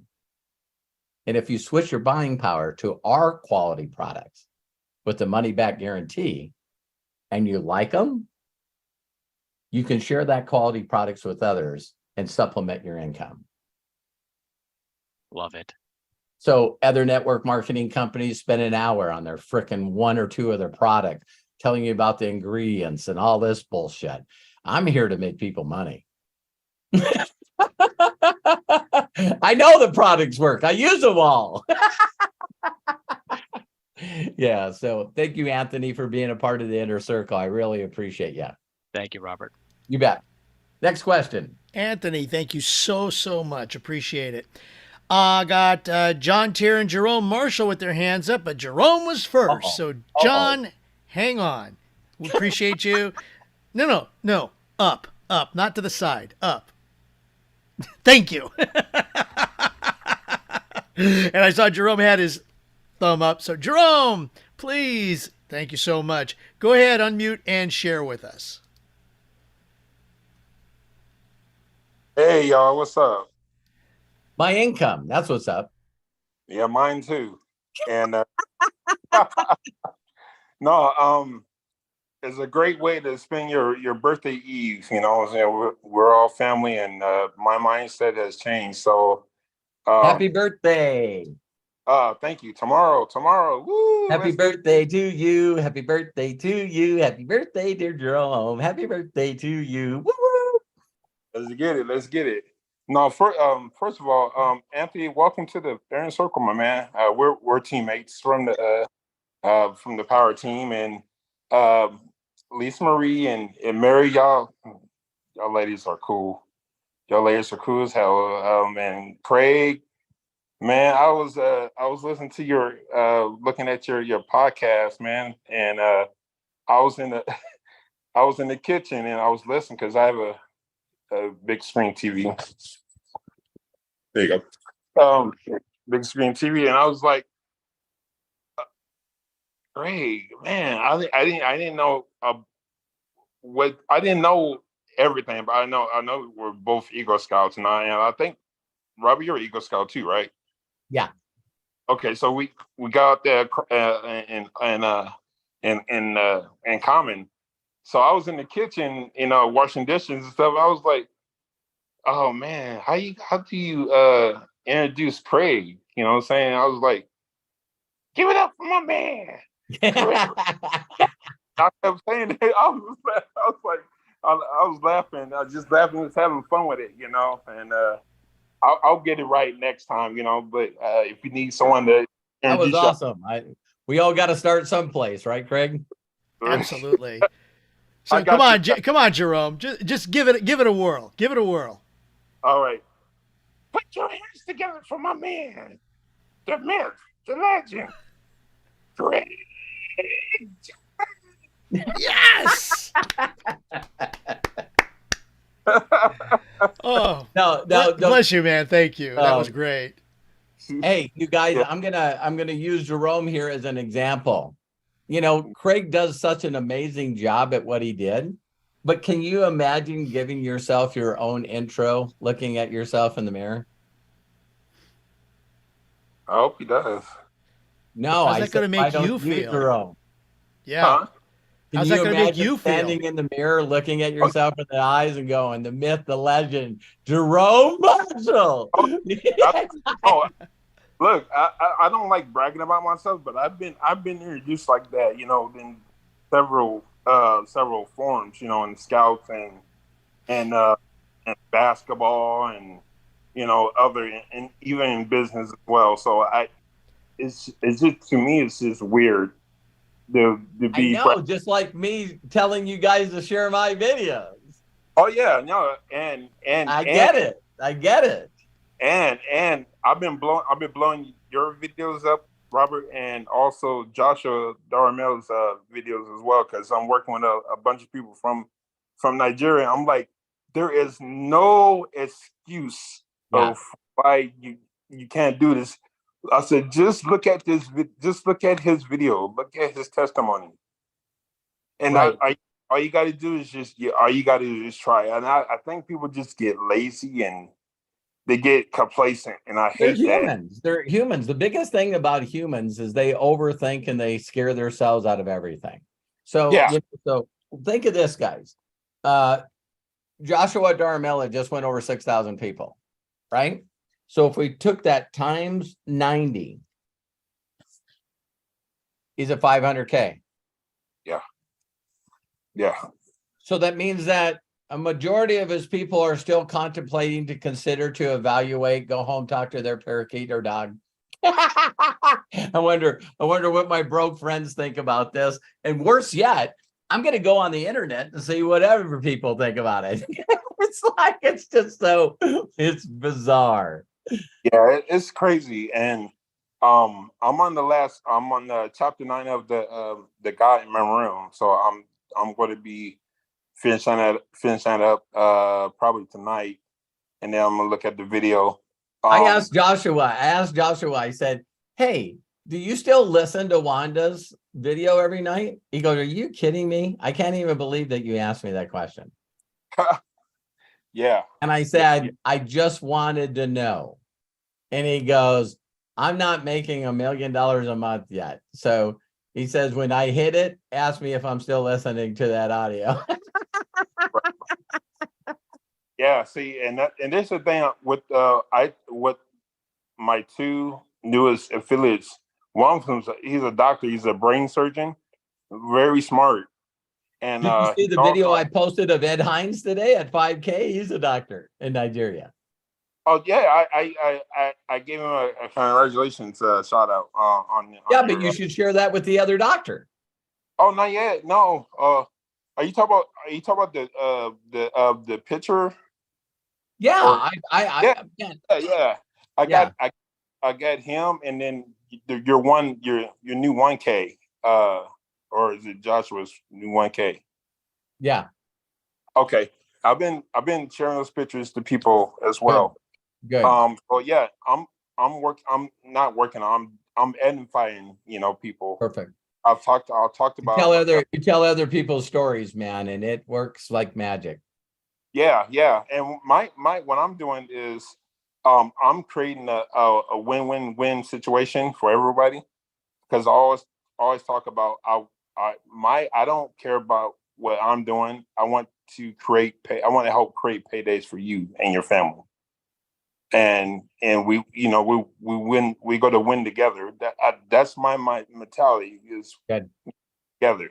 Say you win, your family wins, your community wins, we all win. And that's Yeah.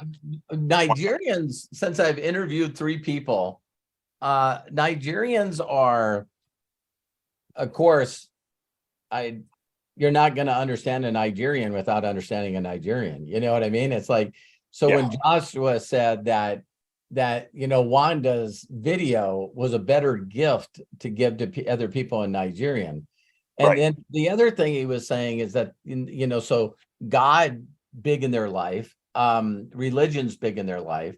Yep. And then the other thing is the impact on people. They're really, really big because I never thought about this until someone brings it to your awareness, right? But if you grew up around a group of people that are all sort of just barely getting by, it's like they all immediately want to do something for all of them to get by.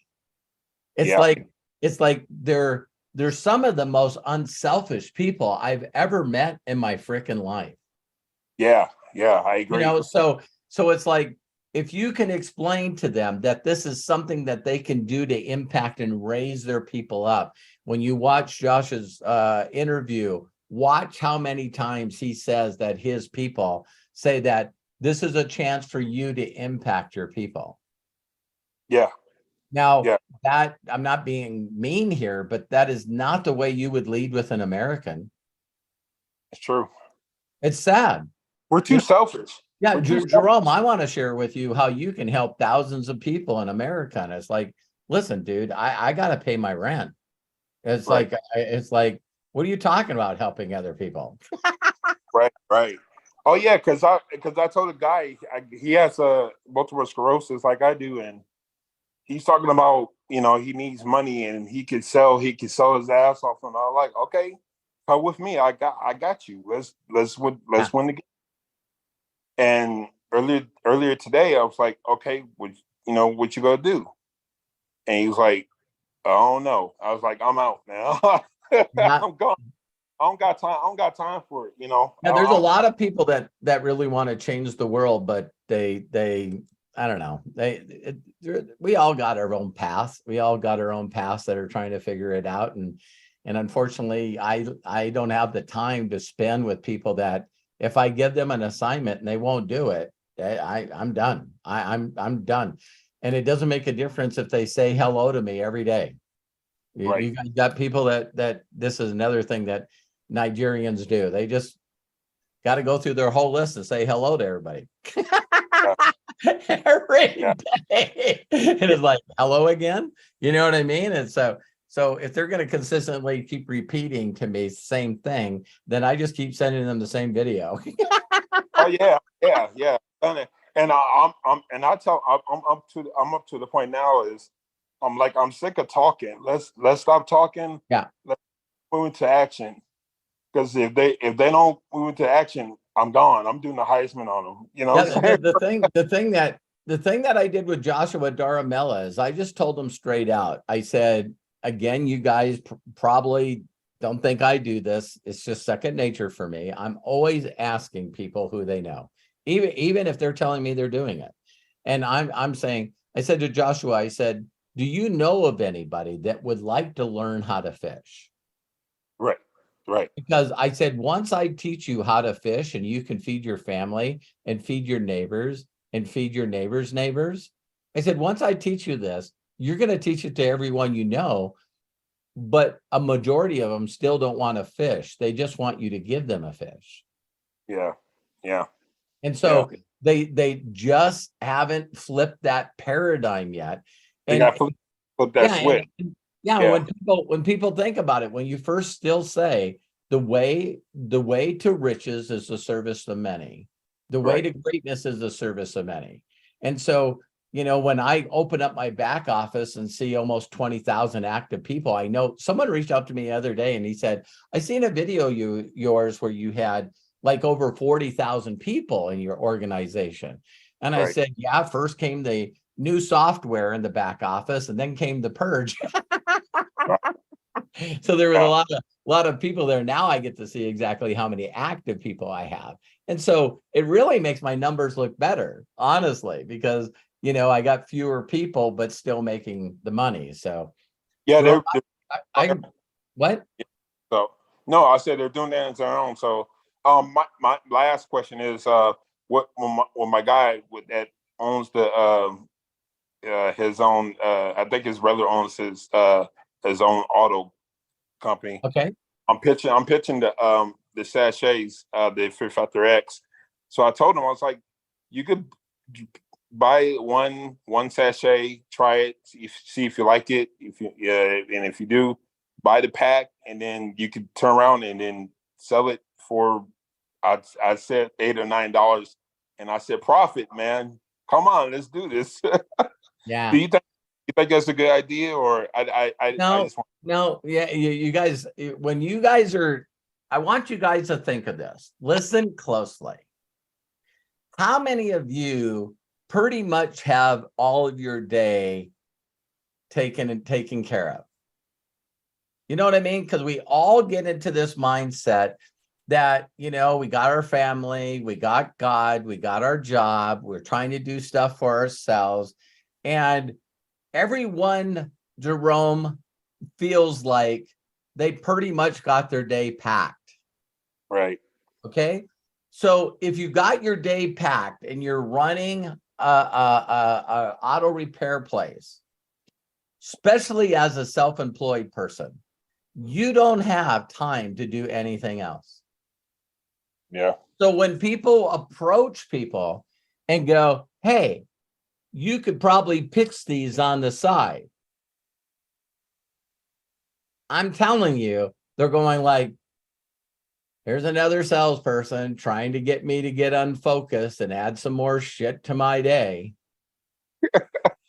But he was complaining. No, hold on. He was complaining. No, I don't care if he was complaining. No. I'm saying he was like he wanted a new way to. Well, you just keep doing what you're doing, and when you want to learn how to get these guys, I'll tell you. No.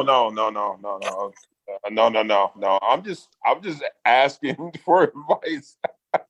No, because what I do with a business owner, when I know people own their own business, step one is still connection and rapport. Right. So you go, wow. So how I do it is I go, man, Jerome, you own your own business. I mean, that's impressive. There's very few people that run a business, and that's impressive. And they're like, why do they go, whatever? Right. I mean, they do. And you go, oh, well, I thought that owning a business like this would be awesome. I mean, what's the negatives about it? Right. And they're like, dude, I cannot find good help. I mean, everyone that I hire is just trying to do as little as possible and wants as much money as possible. Right. And then they don't do the jobs right. And so then I got recalls and they got to come back and I got to fix them right myself. And that cost me money and it hurts my reputation. And it's like, well, why don't you open up another garage? Are you kidding me? Just say it, man. Just say it. See what I mean? Are you kidding me? Right. And you go, so, well, you know, since I've never been a business owner, wouldn't it be the idea thing is to find someone that's as passionate as you are to actually run the business for you? Right. And they're like, baby step. yeah, they're like, that person doesn't exist. Yeah. Yeah. So what would be the perfect world then? Would the perfect world be for someone to actually buy the business for you and make you an offer you couldn't refuse? Yeah, but then I wouldn't know what the hell I would do. Yeah. If I sold my business right now, I don't know how to do anything else but be a mechanic and run this damn auto mechanic shop. Right.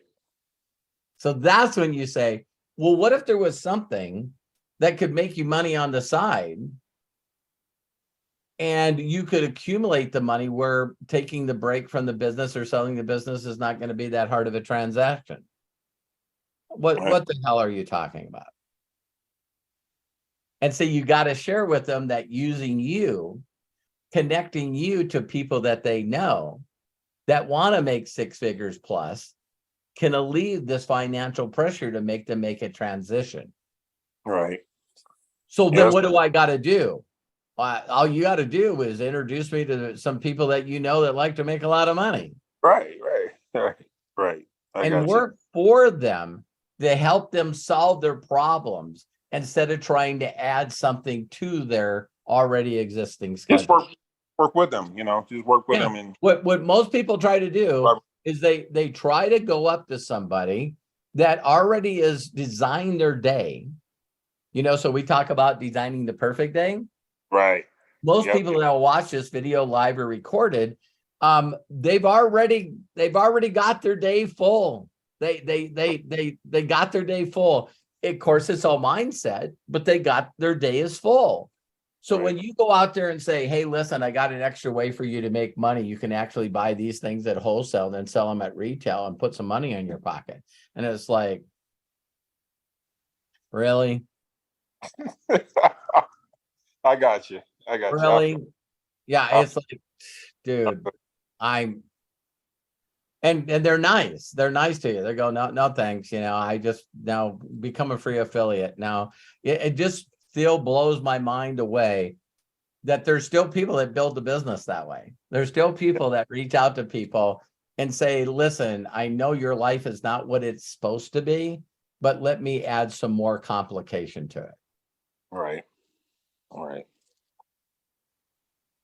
Yeah.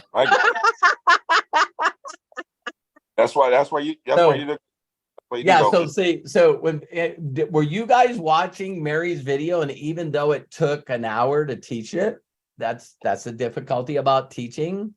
Did you guys really understand that every step that she did combined was probably less than 10 minutes?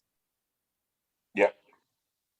That's what your goal, Jerome, whenever you're talking to somebody, is like when I was talking to Anthony, how I would go to a race car guy and go, hey, listen, do you know some people? See, I don't ask them. See, that's embarrassing. Why do people contact people directly? Walk up to a professional race car driver and say, hey, are you guys always struggling every month to get money to be able to buy new parts? No, we're doing okay. We got a car here. Where's your car? See, I don't know why people want to offend people. Yeah. So if you walk up to them and say, listen, you know, a lot of people that are a lot of people that race cars. This is your community. Do you know any people that are struggling for money to be able to, you know, make sure they buy tires, buy replacement parts, buy whatever? Everyone I freaking know. See, they all sit around talking about, if I only had Pennzoil as a sponsor, if I only had Target or Walmart as a freaking sponsor. You see what I mean? It's Right. like, geez, then I'd be able to have this budget to buy everything I need. So then what you do is you give them a way to come up with a way to be able to help others and then make money. So always think 2 levels away. Always think that when you're looking at this circle, you're looking at this, don't give them more of this. Oh yeah, no. Yeah. I Guess got you. what, Jerome? Even if it had money attached. Watch this. What if I called you up, Jerome, and said, Jerome, listen, I know this is silly, but Craig and Matt right now are overwhelmed with editing videos and putting stuff on it. And I was wondering if you would be interested in maintaining parts of my website. It will take about 8 hours a day, but I need you to maintain part of my website. And I'm going to hold you accountable, but I'll pay you $4,000 a month. And it's like, Robert, wasn't you pitching me on freedom before? You tell me about this lifestyle where you're making more than $4,000 a month, but you're helping other people supplement their income. I don't need a job right now. I need to focus on creating my business. Yeah. You see, so if you got people that really have a vision on the people they want to impact and the dream that they're going to create with that, they shouldn't get off track. Oh yeah, because I do talk to people about what is your vision? What is your perfect? Because I do of course, the 6-phase meditation, with the one of the phases of the perfect future. I'll also talk about the vision. Give me your perfect scenario, your perfect vision. Got to get people to dream. Well, Yep. Craig just let me know we're running out of time here. I want to get these other 2 people in, Jerome. So Thank you. Happy birthday. I'll wish it to you tomorrow, and we'll get these to you. Thank you. I love you, brother. Thank you. Jerome, thank you so very much, and happy birthday. Yeah. All right. So we're going to squeeze in a couple of more bodies here. Dee Dee, you're coming up after John Tier. Unmute, my friend, and please share with us. All right, Craig Jackman. Oh my. Robert, this inner circle today is a win. Okay, this is a win because there's so much information that's going, like just little tidbits of things that say, oh, it's like you have this big puzzle and you go, oh, well, that goes there. Oh, that goes there. And it's just a tapestry of learning that, it's just phenomenal. Thank you. And you should also understand that your teachings transcend, not just, in the business, they transcend outside the business. For the last 6 weeks, I've been taking swim lessons. Wow. And test day came Monday. And one thing we had to do was jump in the deep end of the water and tread for 10 seconds. And my Dino was going, no. Oh my God. And I said, shut up, and jumped in and tread and did my thing for 10 seconds and then started swimming, What's the percentage of Black people that swim? I don't know, but it's a whole bunch of them where I'm at right now. And they're very good at it too, Oh my God. It's that I'm proud of you, brother. That sounds like it's so simple, but I tell people all the time, if you can get these little wins in life that you've always wanted to knock off your bucket list or whatever it is, man, that is cool. That is so cool, John. Yeah. So I'm going to the beginning, kind of like the beginner intermediate class next time around. And so, it's just, another one today. The air conditioner had kind of gone out, and then finally the guy came by, or the hottest day of the year that we've had. But the guy just came and fixed it up right quick. He had a capacitor. The little capacitor had to be changed. And now it's cooler in here because before I was like, so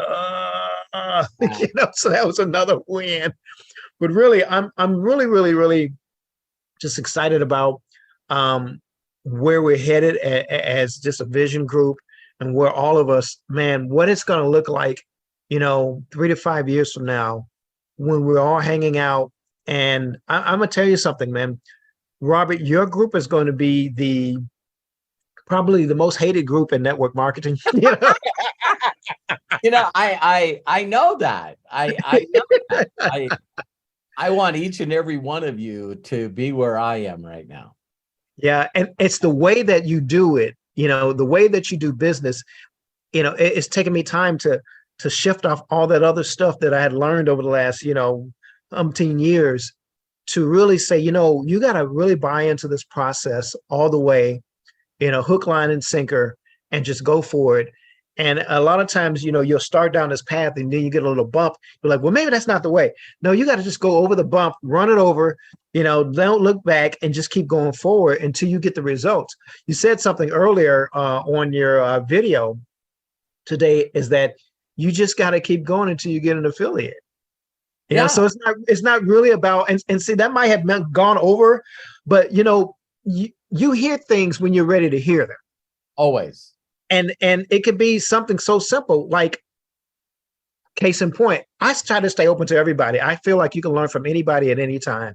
And one of the guys was having really great success at doing this particular stroke. They call it the beginnings backstroke.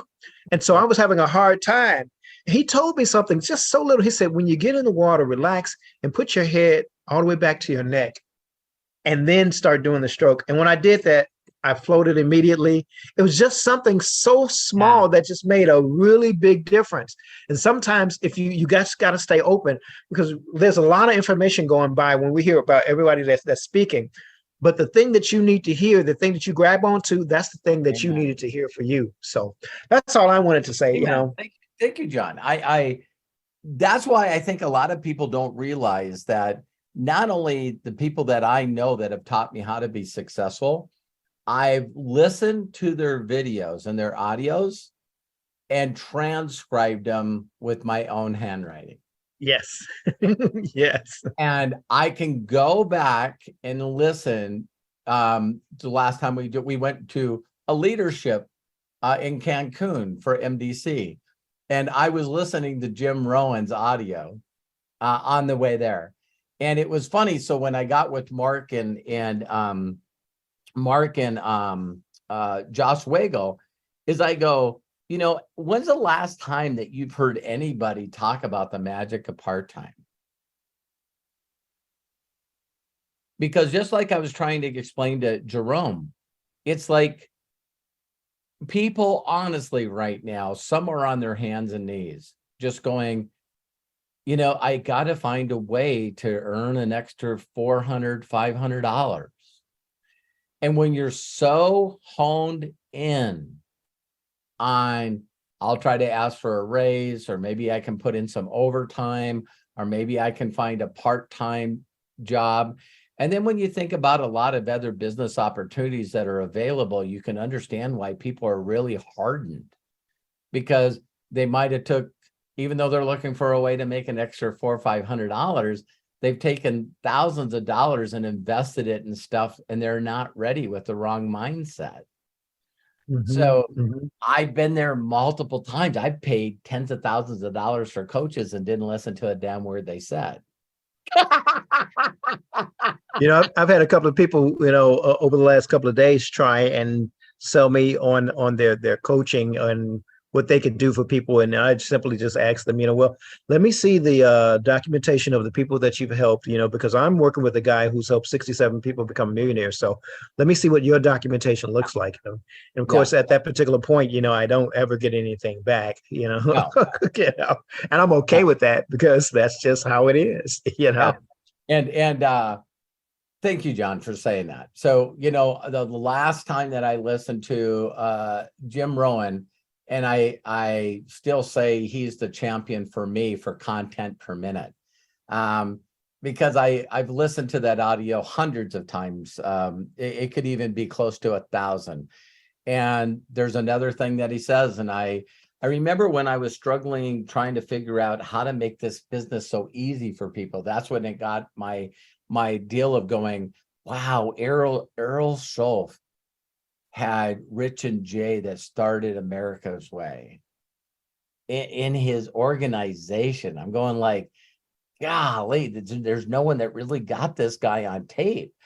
But you live through the stories of what Jim Rohn said Earl Schoaf said to him. These are where these little statements came from, that when people say, well, you need to do this, John. And Jim Rohn was saying, I can't afford it. And he says, I don't understand. You can't afford not to. To think that those kind of statements go back that freaking far, right? And Yes. then that's usually where people get upset. And they go, listen, you want me to show you what's in my bank account? I'm not lying to you. And then, he turns around and says, well, help me, Jim. Is the company that you work for right now, do they pay people more money than they pay you? Yeah. Why? I wish I knew. No, they're more valuable than you. You got to learn to become more valuable. To the marketplace. Yeah. And here's the crazy part about it, that when I heard that, I went, there's people in the world right now that are so lost being pretender and posers that they really truly believe they're valuable. Mm. They believe the knowledge that they have, that they paid for. I read all these books. I've done this. I bought these courses. I did this. And it's like knowledge without execution and without documentation is really showing a really bad part of you, because you believe that you're all knowing. You continue to buy the courses and the books and stuff. Majority of the people on the planet don't know that they even should look for stuff. You know where it is. You bought it. You read it. You know it. You don't apply it. You don't execute it. What's going on? You made me think of a scripture that said, knowledge puffeth up. Yes, it does. It does. Yeah. So that was why Rich Dad Poor Dad was such a good book. That, Matt, I hope still on here. That's one of the books that I think that would be really cool to go through a mastermind on. Yeah. It's interesting that you used to say that. The other day, I was talking with a guy across the street, neighbor. We have these conversations, and I told him, I said, actually, I said, I'd like to actually own an airline. And he said to me, so how would you run it? I said, I wouldn't. And he kind of looked at me. I said, no, I don't want to run it. I just want to own it. I'll hire people to run it. and when you run into people that get stuck on knowledge, there's Latino people, big Latino trainers, that they teach this, because if you really know how to teach this, it really opens up people's minds.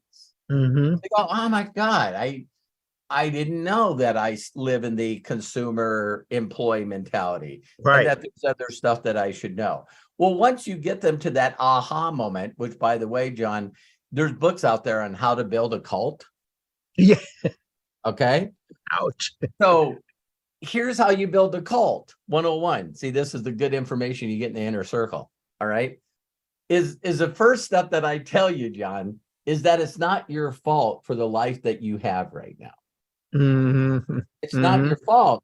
Your Mhm. parents, your clergy, your pastors, your teachers, they don't know this information. It's not taught in school. It's not their fault. So the way Rich Dad talks about it is, again, my rich dad didn't graduate from high school. My poor dad is the dean for the University of Hawaii. He's a PhD, multiple degrees. See? Mhm. So it's Right. like, I first tell you it's not your fault. And don't blame the people that taught you this because they didn't know better. Now I got to give you a piece of information that is a aha moment where you just go, I never thought of it that way. Because as soon as I can give that to you, that's like neuro-linguistic programming. If I give you a piece of information that makes you go, what? You You know, John, I don't know if you realize, but profit's better than wages. Huh? Huh? Huh? And so when I was going through that part of trying to figure out how to make sure that I helped other people get a paycheck instead of me, is when I heard Jim Rowan say, clear as bell. He goes, now I used to know how to run a potato farm. Then I got into sales and I learned how to sell. And he goes, I made a lot of money selling. Now I'm a potato farmer and now I know how to do sales. And he goes, but then when you decide to build a group, you make a fortune.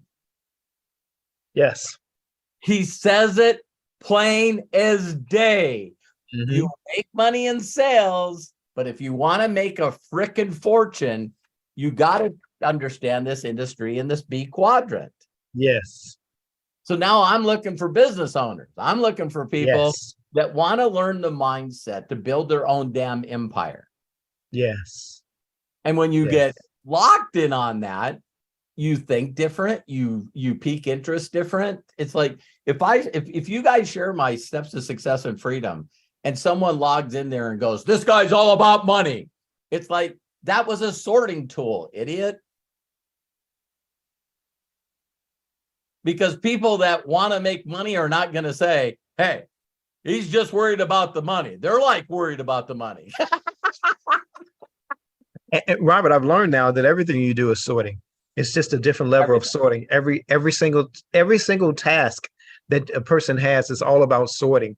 Yeah. And each sorting level lets you know where they are in the process. Amen. Amen. Yeah. Amen. I'll sometimes say to people to call up and they're crying and they're like, my life is sucks and da da da da da. And I'll just say, how many days? That's all I'll say. Right. What do you mean, how many days? How many days in a row did you read or listen to the God memorandum before you went to bed? And when you find people that are newly doing this, you know, like right now, one of my, you know, people I'm working with is really focused on is Mary. You know what I mean? And so watching her go through this process, and she can feel a difference in just missing a day or two. Mm-hmm. And her awarenesses are like, you know, I was really tired, and you know, me and Chris went out for a few drinks and stuff and had a nice meal, and I was just too tired. We got home, I didn't do it, and because I didn't do it, I didn't do it the next day. And then all of a sudden it's like, man, my day just sucked. It's like, no, it wasn't as good as the days that you're now creating. Yeah, I noticed when I miss it's a different standard. Right. So it's a different vibe. It's a different vibration. Yes. When I don't listen to the 6-phase meditation, my day is a little bit different than when I do. Yeah. You know, the vibe is like, it may be like this, but it when I don't, it dips just a little bit. And you start realizing, well, what's the difference today between yesterday? Did you listen to the 6th phase? Oh, that's the difference. Yeah. I don't care how much I listen to that thing. It still puts you on a certain kind of level that's just slightly different than when you don't listen to it. Yeah. I another thing after the God memorandum is me and Terry, it's funny. It just like, this has only happened in like the last year is you know, I'll give Terry a good night kiss and I'll say, have a great sleep. And then I grab my neck pillow and I put it behind my deal and I put my ear pods in and I'm listening to Bob Proctor's video. And it was just weird where one day she was saying, you know, well, you know, wouldn't it be cool if you could listen to meditation all night? And I went, I don't lay on my back all night. And so then she goes, is there anything such as an 8-hour meditation? I will have that answer today. And then I go on YouTube and find all these, not only 8-hour meditations, but meditations that are talking about prosperity and changing your energy and stuff like that. So then what I said to my wife is hilarious, you guys. We have Montana's biggest fireworks show in Laurel, Montana. When you stand on our front steps, this fireworks show is one of the biggest ones I've seen in my life, and I've been in a lot of places. My wife goes to sleep at 10:30. The grand finale hasn't even started. And my wife can lay her head down, gone, like in 15 seconds. And I mean, the room's lit up. It's not only the percussion, the dogs are barking, the house is moving, and the whole bedroom is lit up. She's gone. So I never even thought about it where I go, I'm going to buy one of those little boxes. And then what I'm going to do is put it on our headboard, and I zip tied it to the headboard. And now I listen to my meditation through that box. And she's right next to me. And so now I listen to my meditation all night through this little box, and she's getting meditated at the same time. Sounds like a plan. So, John, thank you so much. I always love your words. They always make my heart swell up. So I appreciate you. Oh, you too, man. I mean, this is so remarkably different from what I've been ever exposed to. It's been peripheral, but for someone to actually know the information, teach the information, do the information, and to have other people do the information is remarkably different. It really makes me look at what leadership really is, compared to what I've seen, what leadership's supposed to look like, and what it is. It's totally different. And you're the type of leader that I want to become. Thank you. So. It's fun to mastermind with a group of people that want to learn. And at the same time, you're teaching them exactly what you're doing that they get to see results of. You know what I mean? There's a lot of people out there that say they're good at this industry. And why their Facebook profile is not full of rank advancements is bizarre to me. It's bizarre to me, but I've been that way my whole career. So, and I know everyone is on a journey, but in my experiences with network marketing company, because I've had some close down on me as well. I know that this is the place, and this is what I wanted to say. I know that this is the place because every network marketing company that I had been in, is now here. Yeah. See, because I was in a travel company and I really like that travel company, and then it shut down. And here we got the same portal that we had, in that company. Noni. All of a sudden now we have some Noni. I was like, there's a guy that you guys might be able to see. I'm sure they're going to do some product stuff, but there's a guy named Luis Nunez and his partner that brought this product to this company, and they're straight out the formulators, the everything, the manufacturing of it, everything out of Utah. Luis Nunez comes from anyway, there's nobody on the planet that's retailed more Tahitian noni juice than Luis Nunez. No one on the planet. Mm-hmm. And that guy could not build a group to save his life. He is so stuck in retail mode. It's like amazing. It's just, and I'll call him up and he goes, Robert, I go through all your videos. I do it the certain way. I do it exactly the way you tell me to do it. And I'm going like, no, you don't. No, you don't. And it's like, yeah, you're right. And I'm going like, but I don't care. Are you happy? I don't need everyone to do the business the way I do it. I just wish that they're doing it their way. They should stop complaining about it. That's a little bit of mindset deal where people keep building groups and they keep falling apart, and they're like in their mind going, I know what I'm doing. No, you do not. Robert, imagine this. You were talking about, checks and balances. Imagine if, you had to show your back office before you got on stage. Oh.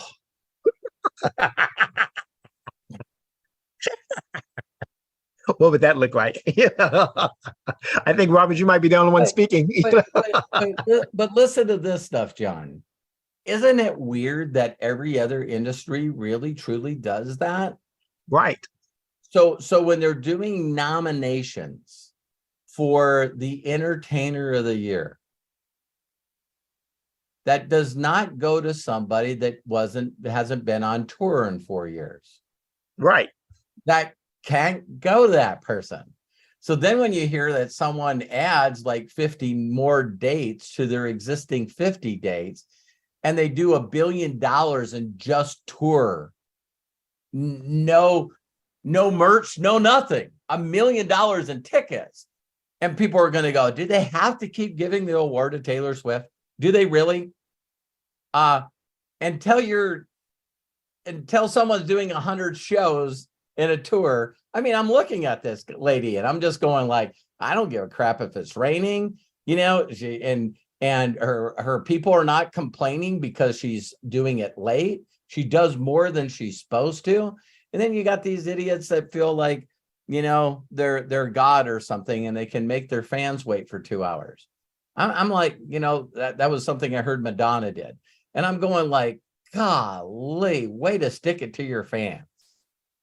You know what I mean? I'm just like going, so anyway, it's like, so, but everything else, this industry is the only industry where someone goes, I'm sick and tired of them giving the trophy to Taylor Swift. Beyonce had the best video, and I'm going to stand on stage and take Taylor Swift's trophy away. Yeah. It's like, I'm like going, oh my God. it's like, well, what are you doing? Stay your ass down. It's like, but hey, but in this industry, people can talk about something that they did in the past where their ignorance on fire. And because their ignorance on fire, they promoted the hell out of somebody that makes money. And all of a sudden they hit ranks, and all of a sudden they got checks. And then it's like, all right, screw my upline. I'm going to stop that promotion deal. I'm going to do closed meetings. I'm going to do closed groups. And I don't mean to be mean, you guys, but what the hell are you going to do with all your power team merch? I just well, Robert, what the saying is, the saying, Robert, is that money only brings out who you really are. It does. So you can talk all the stuff you want about, oh yeah, this, and this, and this. But again, it's like an arrow that gets shot into the sky. After a while, it's going to come back down because it doesn't have any foundation. And if your personality is like that, it's going to do the same thing. People who actually build things for real, they have a different kind of mindset because they've gone through some different kind of stuff. And if you don't go through the stuff that builds your character, when the stuff comes, you're going to be just like, the birds got them. The birds got them. That's what it's going to come down to. Yeah. And I seen Jerome here when I made the joke or the sadness about, if you get, how many of you guys realize, have you guys ever heard this phrase, that people will work for a paycheck, but they'll die for praise and recognition? Mm-hmm. That's when you really understand your personality. See, if you understand that there's 6 human needs, and one of those human needs is, I just want to get seen by Taylor Swift wearing a Taylor Swift shirt. Mm-hmm. I hope she points me out in the audience. So if a leader is giving praise and recognition to people for wearing their merch, and then all of a sudden that leader takes that brand and goes to another company, and you're sitting around with all your power team stuff going, wait a minute, I guess the trophies that I get walking across the stage aren't important. I'm just part of the power team. Yeah. Some of you watch me go, oh man, because if you hear it from the team's perspective, they want to do #1team. And no, that actually does nothing for me. So I want to be the legacy team, or the so-and-so team or the so-and-so team. And you can ask Craig Jackman, that's been around me forever, and also Matthew. And every once in a while, someone reaches out to me and says, you know what, we should do some vision group or vision team merge. And I'm like, if it was up to me, I'd shut the damn group down. No, don't. I just really love being a part of a team. It's like, do you understand you're talking about your needs and not the needs of other people? And there it is. That's There all it it is. It's like Right. when I'm talking to a brand new person, me talking about their magic number, and if they made this money, what would they do with it? And when they tell me what they would do with it, and then I'd ask them how they would feel. And I'm always going up, and I'm going like, okay, so now you're out of debt. How does that feel? And now you got this income coming in, you got another 10 grand coming in. Well, you know, to be honest with you, I've always wanted to buy a new car. I'm sick and tired of buying used cars. And I'm going, well, what kind of car would you like? And I'd like a blue Mustang. And it's like, well, who would be the first person that you would show it to? Oh my God, my brother. I'm going to drive over and pull in his driveway, and I'm going to rev it up in his driveway because he told me this wouldn't work. And how is that going to make you feel? See what I mean? And You know, it's like, Robert, that's the reason why we're having that Zoom on Sunday, is because the guy, he's a minister in his church, and makes about 10 grand already, but his wife works, and yes. and he's like, man, if I can get her out of that kitchen, he's like, man, that would just be. And so that's what I focused on. I was like, man, you know, there's a gentleman, he can show you how to do this. He can show you how to get her out of that kitchen. Yeah. You know, It's not the and first thing is plugged into my closed power team group. right, right. Like, wow, you know, it's like, so now you're duplicating a lot of stuff. Make sure you get people in the power team. Make sure you watch all of, you know, all of his videos, and make sure you get on all his team stuff. And it's like the whole focus of everybody is trying to build someone's brand and their significance and their identity, that they don't even believe in themselves that they're that person. If a leader would at least arrive to the point that they're saying that they want to build, because you got these people out there that are saying, you know, well, I'm going to be the person that creates the first 1,000 millionaires. You know what I mean? If you listen to that goal, that's your goal, right? How about getting 1,000 people out of their job? I did just. Yeah, because now if you're working in Nigeria, you're working in Peru, you know what I mean? Or you're working in Hungary, that's not a lot of money, dude. That's not a lot of money. It's like, hey, you know, Joshua, what's the most you've ever made? 400,000 naira. What is that in US dollars? That's $850. So I need to help you make $850 consistently, and you're full-time? Yeah. Not working for another freaking person ever. Yeah. Wow. And see, Robert, what I'm learning is that it takes a heart and an ear to want to know what a person's really deepest needs are, because most people will give you the surface answer. They will. And I just like to make some extra money. Right. Yeah. And I'm learning how to dig a little deeper and to really find out what is your real hot button? Yeah. What is that you really, really, really, really want? And then, you know, then they say, well, I wouldn't mind doing this, or I would like to do that. Now we're on a page. When you can find out their hobbies, and I'll help you with this guy on Sunday. When you can find out, like I was talking with Anthony, it's obvious when you talk to people, you can find out what they love to do. And if they love to do and they can't stop talking about it, why would they want to do this all day, every day? Mm-hmm. Well, then they would be fulfilled and happy all day, every day. Right. You know what I mean? If I could just, right. now I'm going to find a way for them to make that happen. You know what I mean? Mm-hmm. And it's like, when people really turn the switch on, that I'm looking for people that are on their knees praying for a way out, and you find those people, and it's like it's you see the explosion, whether it happens in Hungary or Romania or Czech Republic. And if you guys know it, it's sad to see that people lose the vision, right? There's because you guys know I build big groups all over the place. I had a large group in Mongolia. You know what I mean? And now somebody, lost their way, and the next thing you know, they're all gone. And I've even reached out to people that are really close leaders of mine over the years, John, and just said, and call them up, and they get mad at me when I do this. As I go, what was the best month you've ever earned in income? And they go, shut up. I go, why would you tell me to shut up? It's when I was working with you.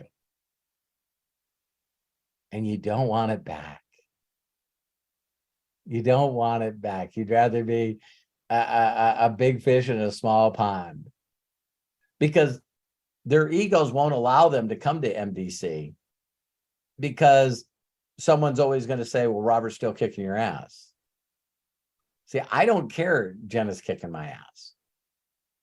I want everyone to kick my ass. That's me. I want every new leader that comes in this company to outproduce me. Because if they did, then I could probably pay attention to some of the things that they're doing right. I can still learn. Well, here's the thing. If someone's kicking your butt, you learn from that. You learn from that experience, and then you learn to how it's like in martial arts, you counter and you counter, and there's always a counter to a counter. They brought a big thing up with mixed martial arts recently, and that's why boxing sort of lost its way. Do you know that you're basically looked at as an incredible fighter if you have losses on your record as an MMA fighter? Mm-hmm. In boxing, it's like you got to try to retire as a champion undefeated. Right. And mixed martial arts, it's like you got a couple of loses on your deal, and it's like, hey, I got my ass knocked out because I was too cocky. Exactly. And you learn from I it. could go back to the drawing board. So Right. The best of the best that are legends in mixed martial arts have losses. And Many people don't realize that. Many people don't realize Bruce Lee got beat up a whole lot of times before he became who he was. Yeah. Well, John, I'm going to let you go. I want to get Craig on his way. Craig, I seen Dee Dee jump off. I don't, Dee Dee, do you still, I'm good if Dee Dee is still interested in chatting. I love you, John. Thank you. Thank you. Thank you, guys. Thank you. John, thank you so very much. Great stuff. Great stuff. Dee Dee, you want to go for it? Sure. Okay. All right, let's do this. A couple of things. Thank you, Craig, that John pulled out, and Mary. First of all, Robert, I am Black, and I am taking swimming lessons from my competitive 12-year-old grandson. I know how to swim, but I can't breathe and stroke. So he's trying to help Gigi get the... That's awesome, man. That's awesome. Yes. So I was like, hey, I'm here. I had a win, and I wanted to tell you just a win. I have a friend who knows Candace from her prior company, TBC or whatever it was, whatever. I don't know what it is. Total Life Changes, TLC. Yes. And like me, this friend is very... I'm trying to stop this, because she's very product driven, right? And so I made the mistake with the other lady, and I introduced her to you prematurely, right? So we worked through that one because I'm learning. And so with this lady who knows Candace, and she's been around, she's like me, a lot of other companies where everybody teaches product. Hey, even Jenna teaches that, right? Product. So I gave her the $5,000 video. I gave her the steps to success and freedom. And I told her, subscribe to Robert. I showed her your back office. I showed her what you show us because I made a screen print, right? I have that. Yeah. Not for public consumption, but when people are talking to me. Absolutely. And she's very product driven. Yes, the 5,000 video, 5,000, make $500. I'm sorry, 500, not 5,000, 500. Oh, it's 5,000. Oh, 5,000. Okay. I haven't made it, so I'm still working on it. That's okay. That's okay. So finally, I just had to say, because I thought, Robert tells us it's not the right time for the person, whatever, right? We'll keep it moving. But this is a personal friend, and she's in my community. She's in my space on Facebook, and just in my life for real, not just Facebook. I finally said to her, look, build it however you want to build it. I do not care. Whatever you want to do is fine with me. Robert even said you could be a customer promoter and get to the top thing. I said, nor probably will he be able to coach you, but you build it how you want to build it. I don't give a shit. I don't care. Cool. Yeah.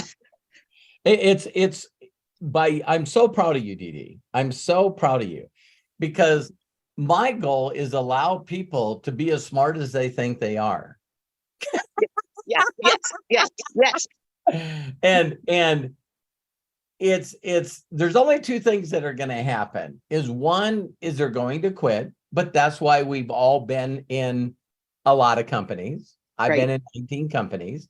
And so, the situation, there's a phrase, Dee Dee, that once your heart, I believe this about your mind too, but once your heart and your mind expands and gets experience to something, it just can't go back.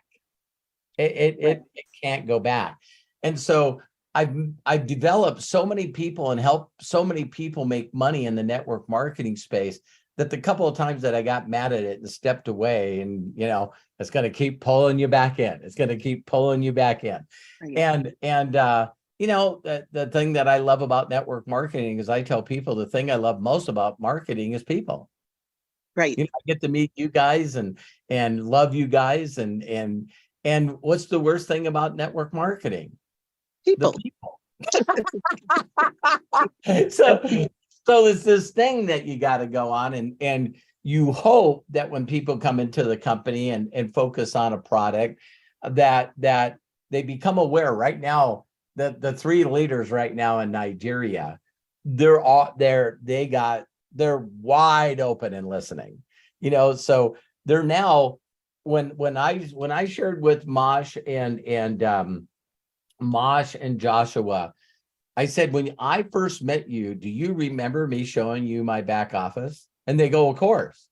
I said, on a scale to 1 to 10, what did that have to do with your decision? And both of them said everything. Yes. And I said, so why aren't you showing your back office?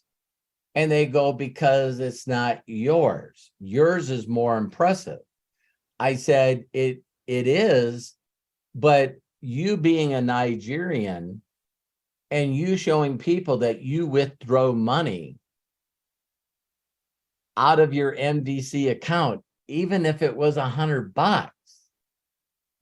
And so they're going, oh my God, I got it.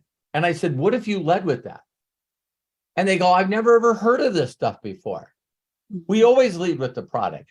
I said, what if you just said to somebody, hey, do you know anyone that wants to make money? I currently took out $8,000 in US dollars out of my wallet. What do all the crypto companies call it? A wallet. Ours is a credit wallet. And I just said, tell them, look, I withdrew over $8,000 out of my wallet in the last 2 months in an account that you use. Yeah. What is it? And he said, they both of them told me when they started doing that, not one person asked them what the hell the product was. Isn't that crazy? It's like, listen, we also have a product that's freaking valuable, that works all the time, that has a money back guarantee. But it's like, when people see that, then the only way that I can tell you that my mentor swept my mind, Dee Dee, is he said to me, he said, I need you to be honest with me.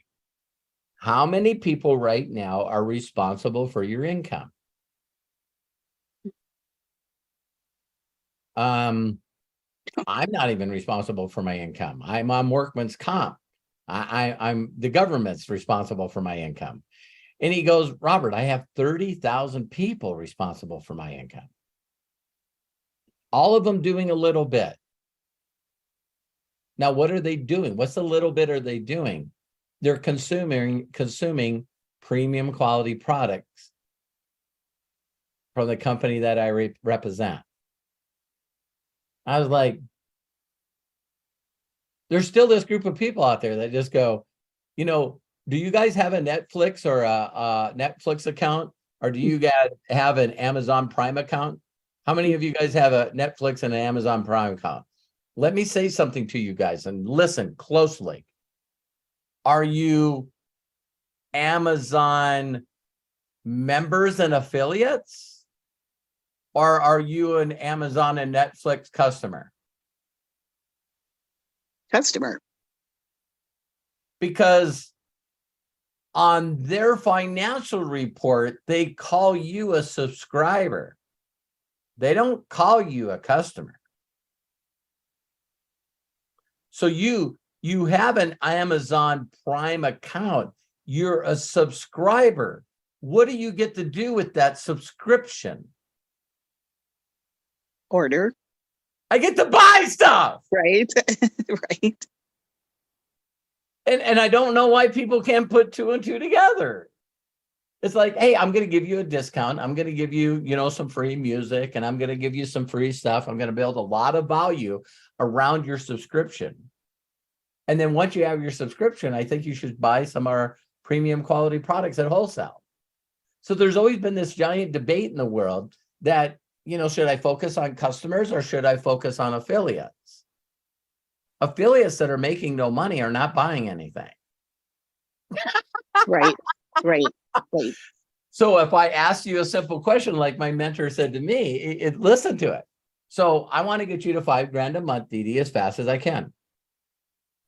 Would you rather have 555 affiliates or 555 customers? Affiliates. Why? Because they're on subscriptions and they love the products and they use them and they order. And they have a chance to do what? Share their link. When I tell people, if you get into MDC and I send you the link that I send you, and there's customer or affiliate. And I said, listen, when you go to that page, I'd like you to be a free affiliate. Now, let me explain the difference between affiliates and a customer. You ready? If you're a customer and you share your affiliate link, you get points to buy free product. If you share your affiliate link in your affiliate, the company sends you money. So I need you to pray about this decision. Sit down with your husband and your family, have a family meeting and say, do you want more free product or do you want cash? I'll take the cash. That's where reward points came from. Do you know how many people use their reward points to actually make payments on their card?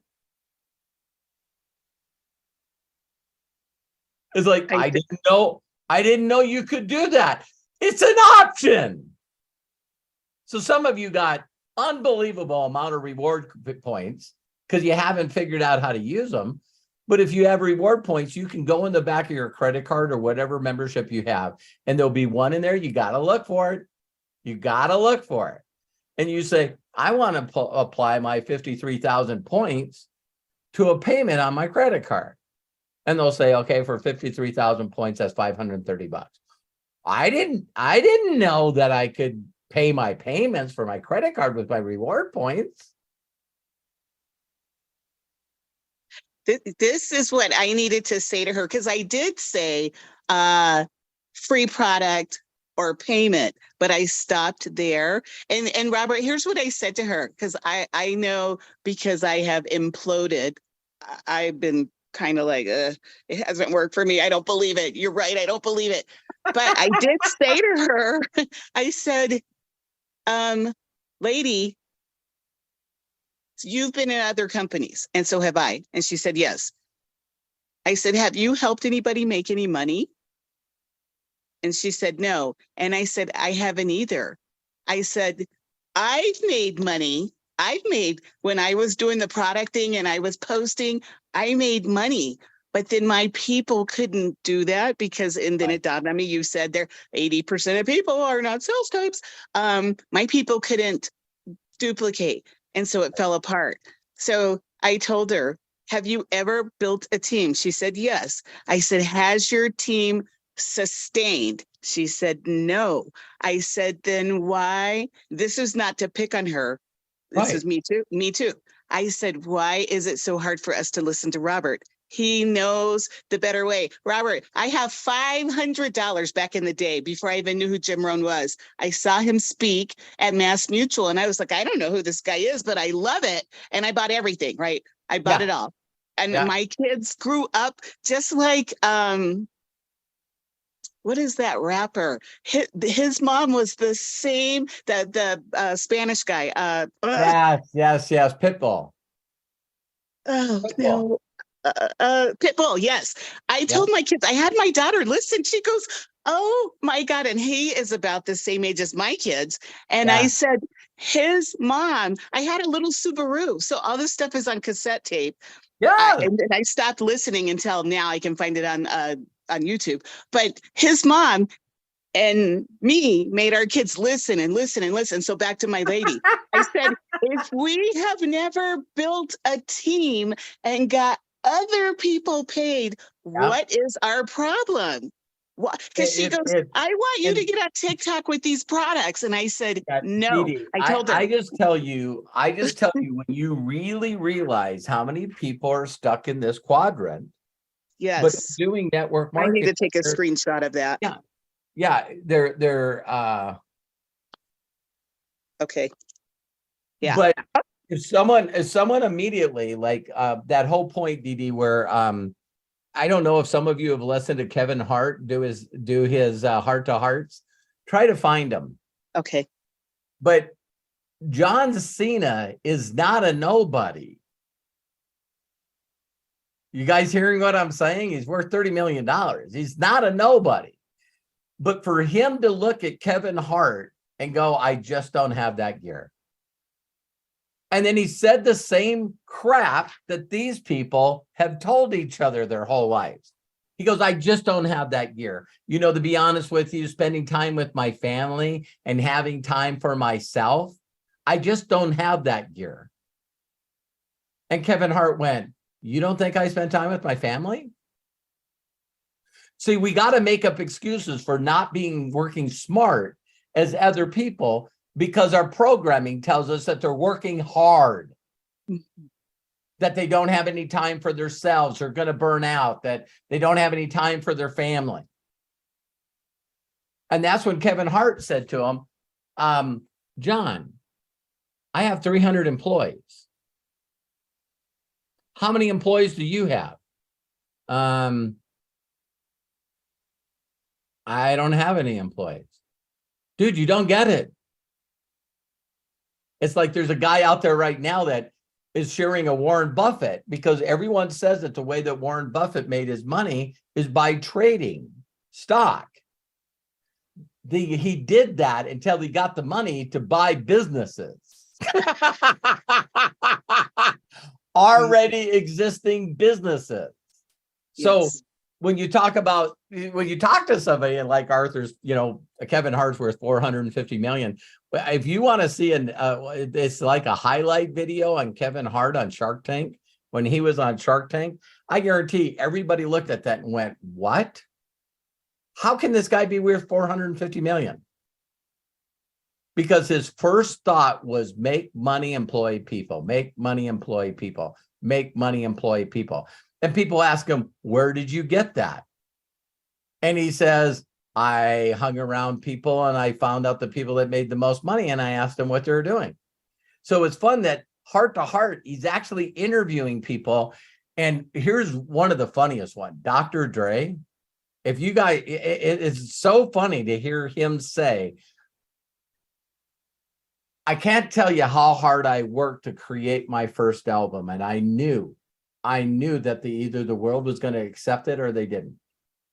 And as soon as they accepted, I used all that money to collaborate with people smarter than me. He says, my goal was not to try to beat that album. That album made me the money so I could be a producer and sign other artists. Yes. So when people look at Dr. Dre and Beats and you find out these guys are worth $1 billion, no one's waiting for their next record to drop. They're not doing that anymore. So then he gets a Super Bowl show. And that's the first time that a majority of the world went, Dr. Dre and what I don't understand was Snoop Dogg. Yep. And you know, Mary Blige and Yep. Eminem and Lamar Kendrick. It's like, I don't understand what these guys all have in common. They all make him money. Yes. Yes. Because you want to be an owner, not the bill. Yes. Yes. Right? This is, Now, yes. let me ask you guys a simple question. Do you think any of these artists have duplicated what Dr. Dre did? See, everybody, all of a sudden, everybody's just sitting around going, you know, Eminem, I mean, the guy does nothing. He just basically took off and he ain't done nothing. It's like, no.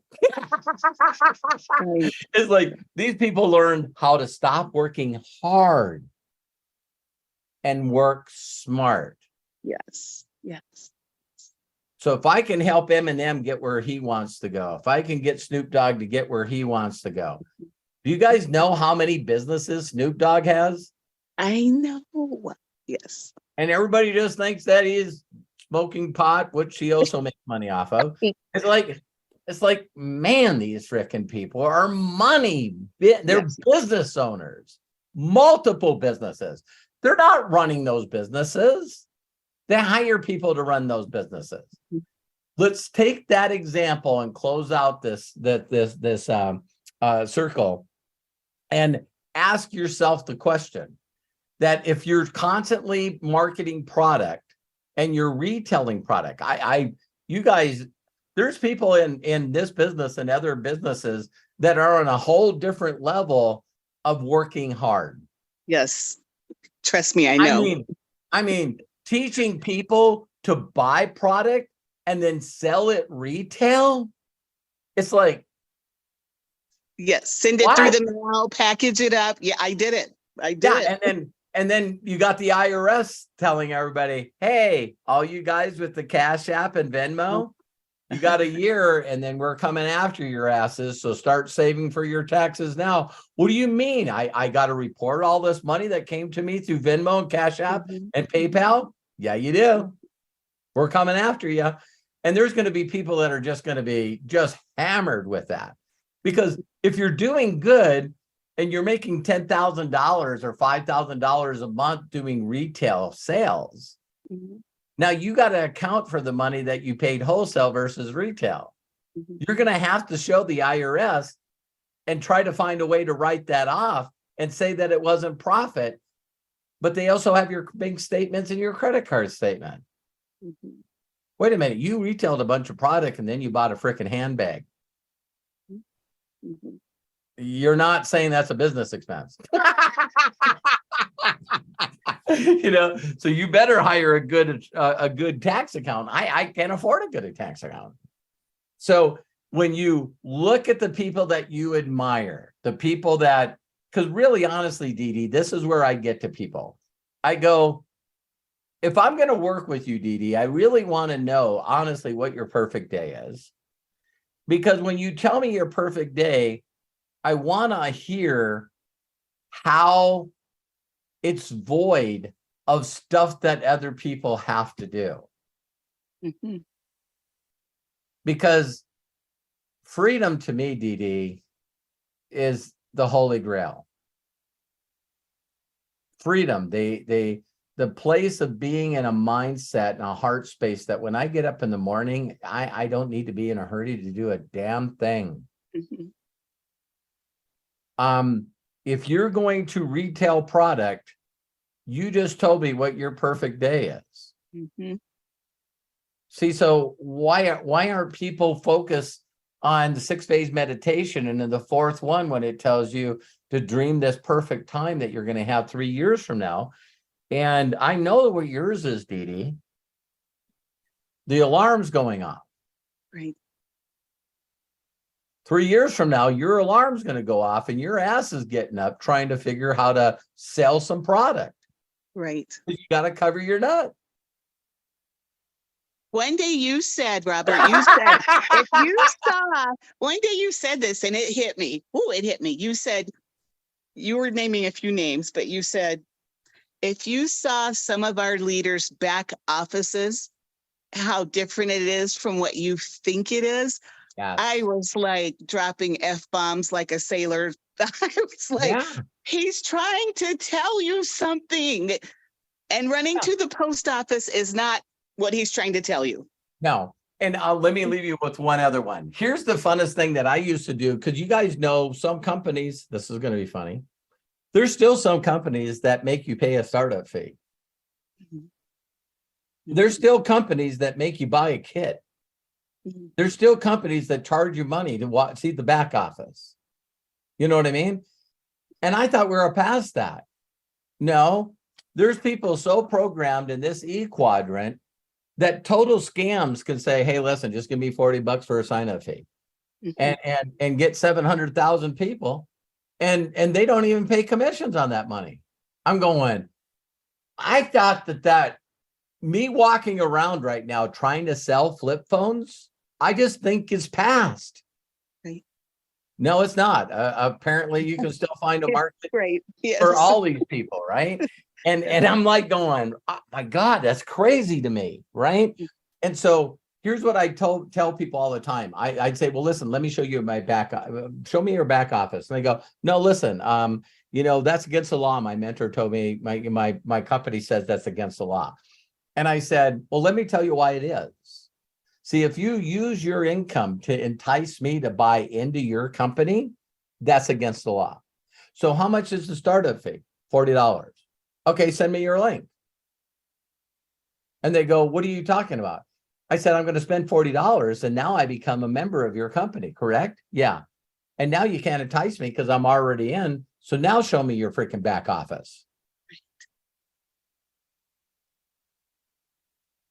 Because I don't have time to waste. You know what I mean? Like I was telling Jerome, stop thinking that people don't think they're busy. They're busy. So I need to say to you, Dee Dee, listen, I don't want to be an ass, right? But Dee Dee, for me to listen to you and for me to utilize you to help you build my organization, I need to know that I'm following the right cat. Right. I'm going to be a copycat and I need to know that I'm following the right cat. And if you can't show me your back office for the last 90 days, then I just need to find someone else to learn from.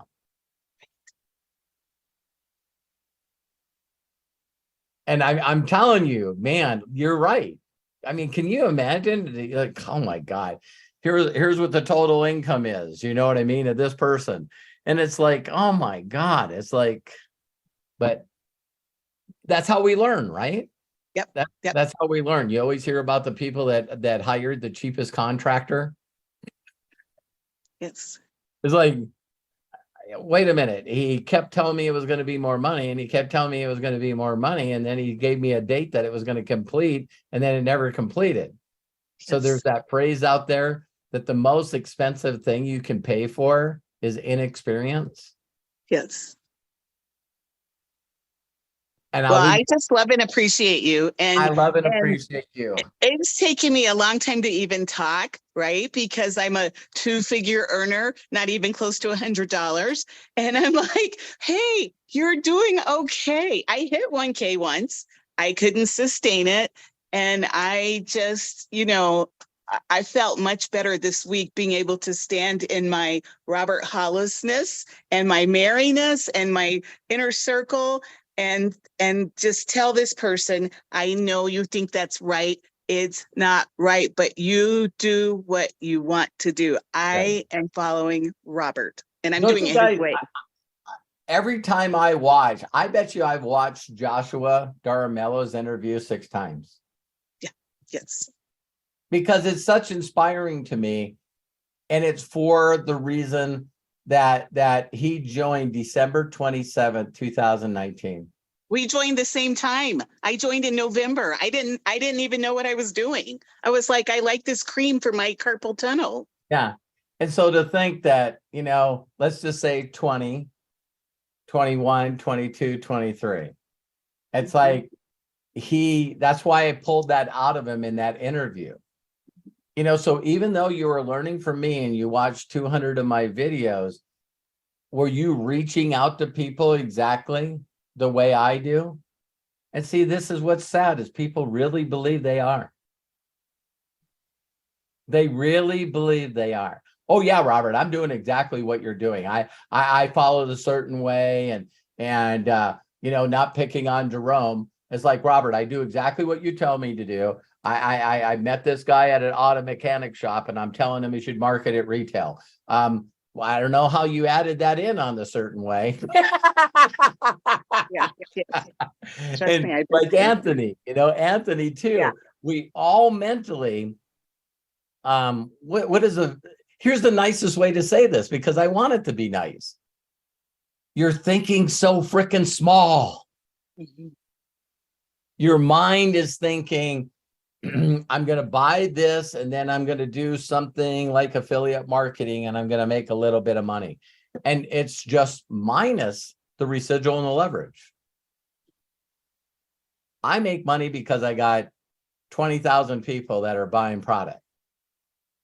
This example of the wrappers just really crystallized it for me. Good. Yeah. Thank you. Because remember when I said, do you want money or do you want this, right? Freedom or money? Right? It's like, really, if you could have anything, would you rather have freedom or money? And so you could use examples like I use examples, parables, you know what I mean? Jesus always taught. I think I read in the Bible one time, or somebody was telling me, do you guys know that Jesus only directly answered a question twice throughout the whole entire Bible? The rest of the time, he's doing Yodaisms. I mean, come on. Let's change that. Yoda's doing Jesusisms, right? It's like, come on, let's go back to the rock or the yeah. So it's like for you to be able to say to somebody, why do you pray? Why do you think I pray? It's like, can't you just answer a damn question? Can you do that? And it's like, why do you pray? And it's like, because our little group needs it. No, he didn't say that. He says, why do you go away and pray? And it's like, why don't you pray? Come on, just answer my question. Do you guys know what I'm talking about? So it's like, when you find people that do that, so you could go up to people and use analogies and go, listen, I don't know how much you know about rap, but would you like to be this rapper or this rapper?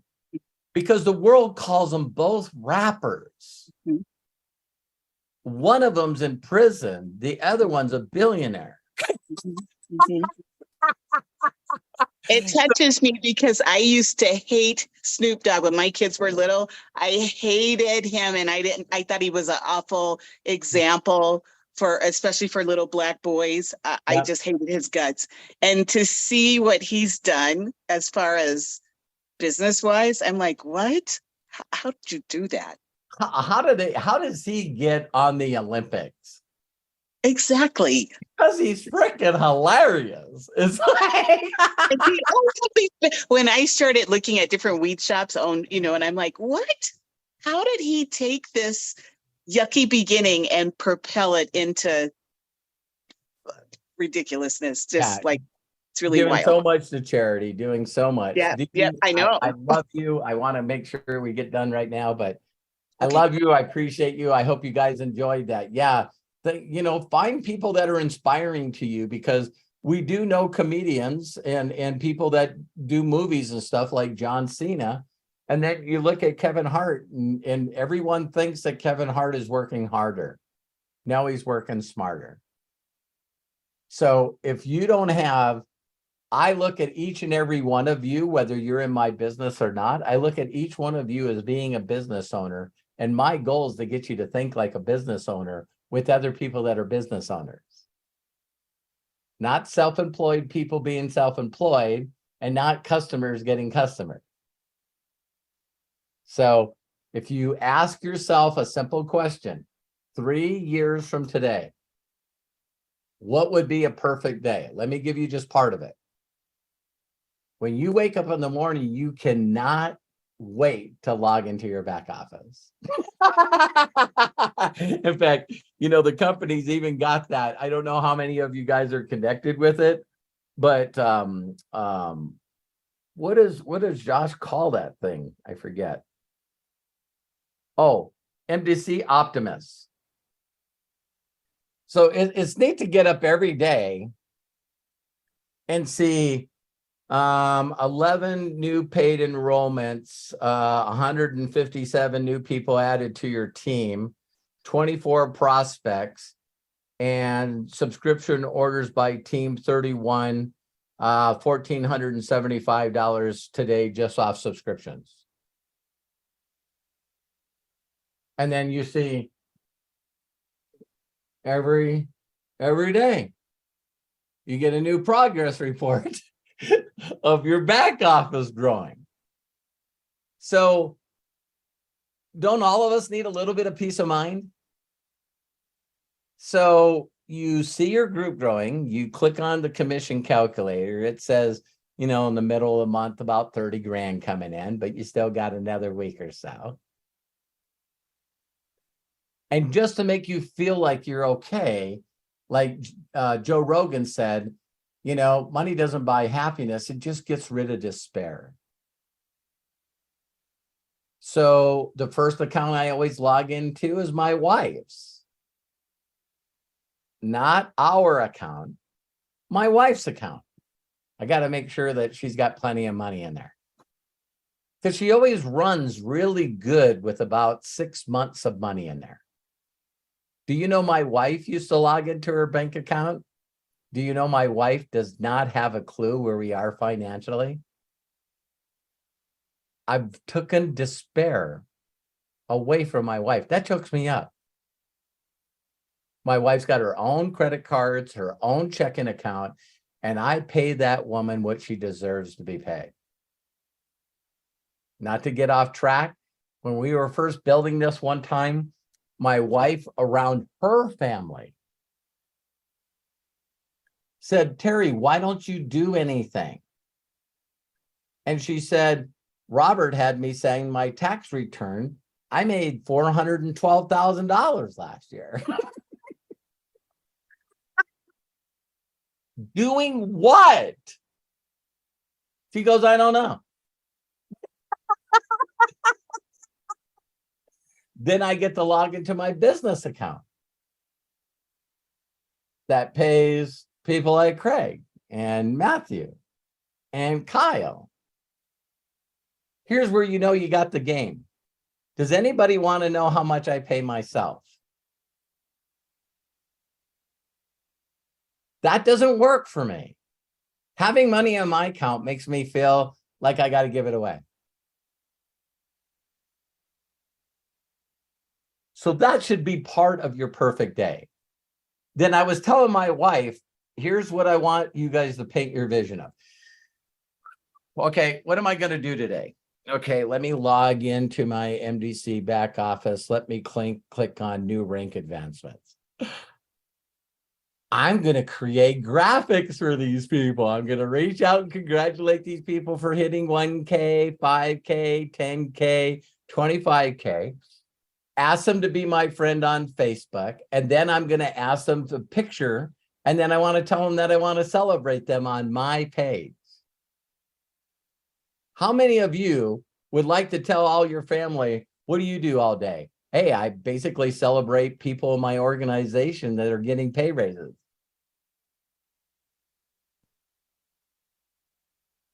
What? Every one of these ranks are getting a bonus on the first Thursday of next, on the 7th, 7th and 6th September. All these people I'm posting are going to get a bonus. I help people get bonuses. I love and appreciate you. If I can do that, you can do that. You start helping people make more money than they've ever made in their life. And then you get to be another inspiration in their life, because they always say, well, listen, you know, I hit 100K or I hit 250K or 500K. And I'm just not as excited as I thought I would be. Oh, let me introduce you to some mindset stuff. You know, let me introduce you to some other things. Some people need it on the way up, and some people get up and need to learn it then. And so I love and appreciate you guys. Craig, I'm going to turn it over to you, and thank you very much. The Inner Circle, I love you. Oh my gosh, what an amazing breakthrough session. Thank you everybody for participating. Just incredible nuggets, incredible shares. Robert, wow. Okay, everybody, there's 2 ways you can save a whole bunch of stuff here in that we've shared today with regards to links and things to look at. Download the chat in Zoom. Very simple. Put your cursor in the middle of the screen. Put your cursor where the chat is, click the 3 dots, and then click Save Chat, and it will download at the very end of this presentation. For those of you watching on YouTube, it's all there. Anything that I posted in the Zoom chat is there in the YouTube chat. Thanks, Craig. Enough said. So, and then got to give it out. I got to give shout outs to the people who participated today. There's my list. Bill Shoemaker, Mary Valchik, Lisa Marie Cook, Anthony Lombardo, Jerome Marshall, John Tier, Dee Dee Aston. Thank you guys so very much for bringing this Inner Circle to life today. Matthew Hollis, bless you, man. Thank you so much for being our executive producer and for being here behind the scenes to help us with everything that we do here in the Inner Circle. Until next time, ladies and gentlemen, please be good to yourselves. Be cash. And bye-bye. I will unmute everybody as we can say so long. Bye, y'all. Thank y'all so much. Appreciate y'all. Thanks, Jerome. Thanks, Shauna. Okay. Arthur. Thank you, Take care, Robert. guys. Bye. Thank you, Greg, John. Matthew. Thanks, Mike. Awesome. Robert. Thank you so much. Thanks, Dee Dee. Melody, I love you. Love you. If I missed anybody. Thanks, Craig. Love you, Robert. Thank you. Bet.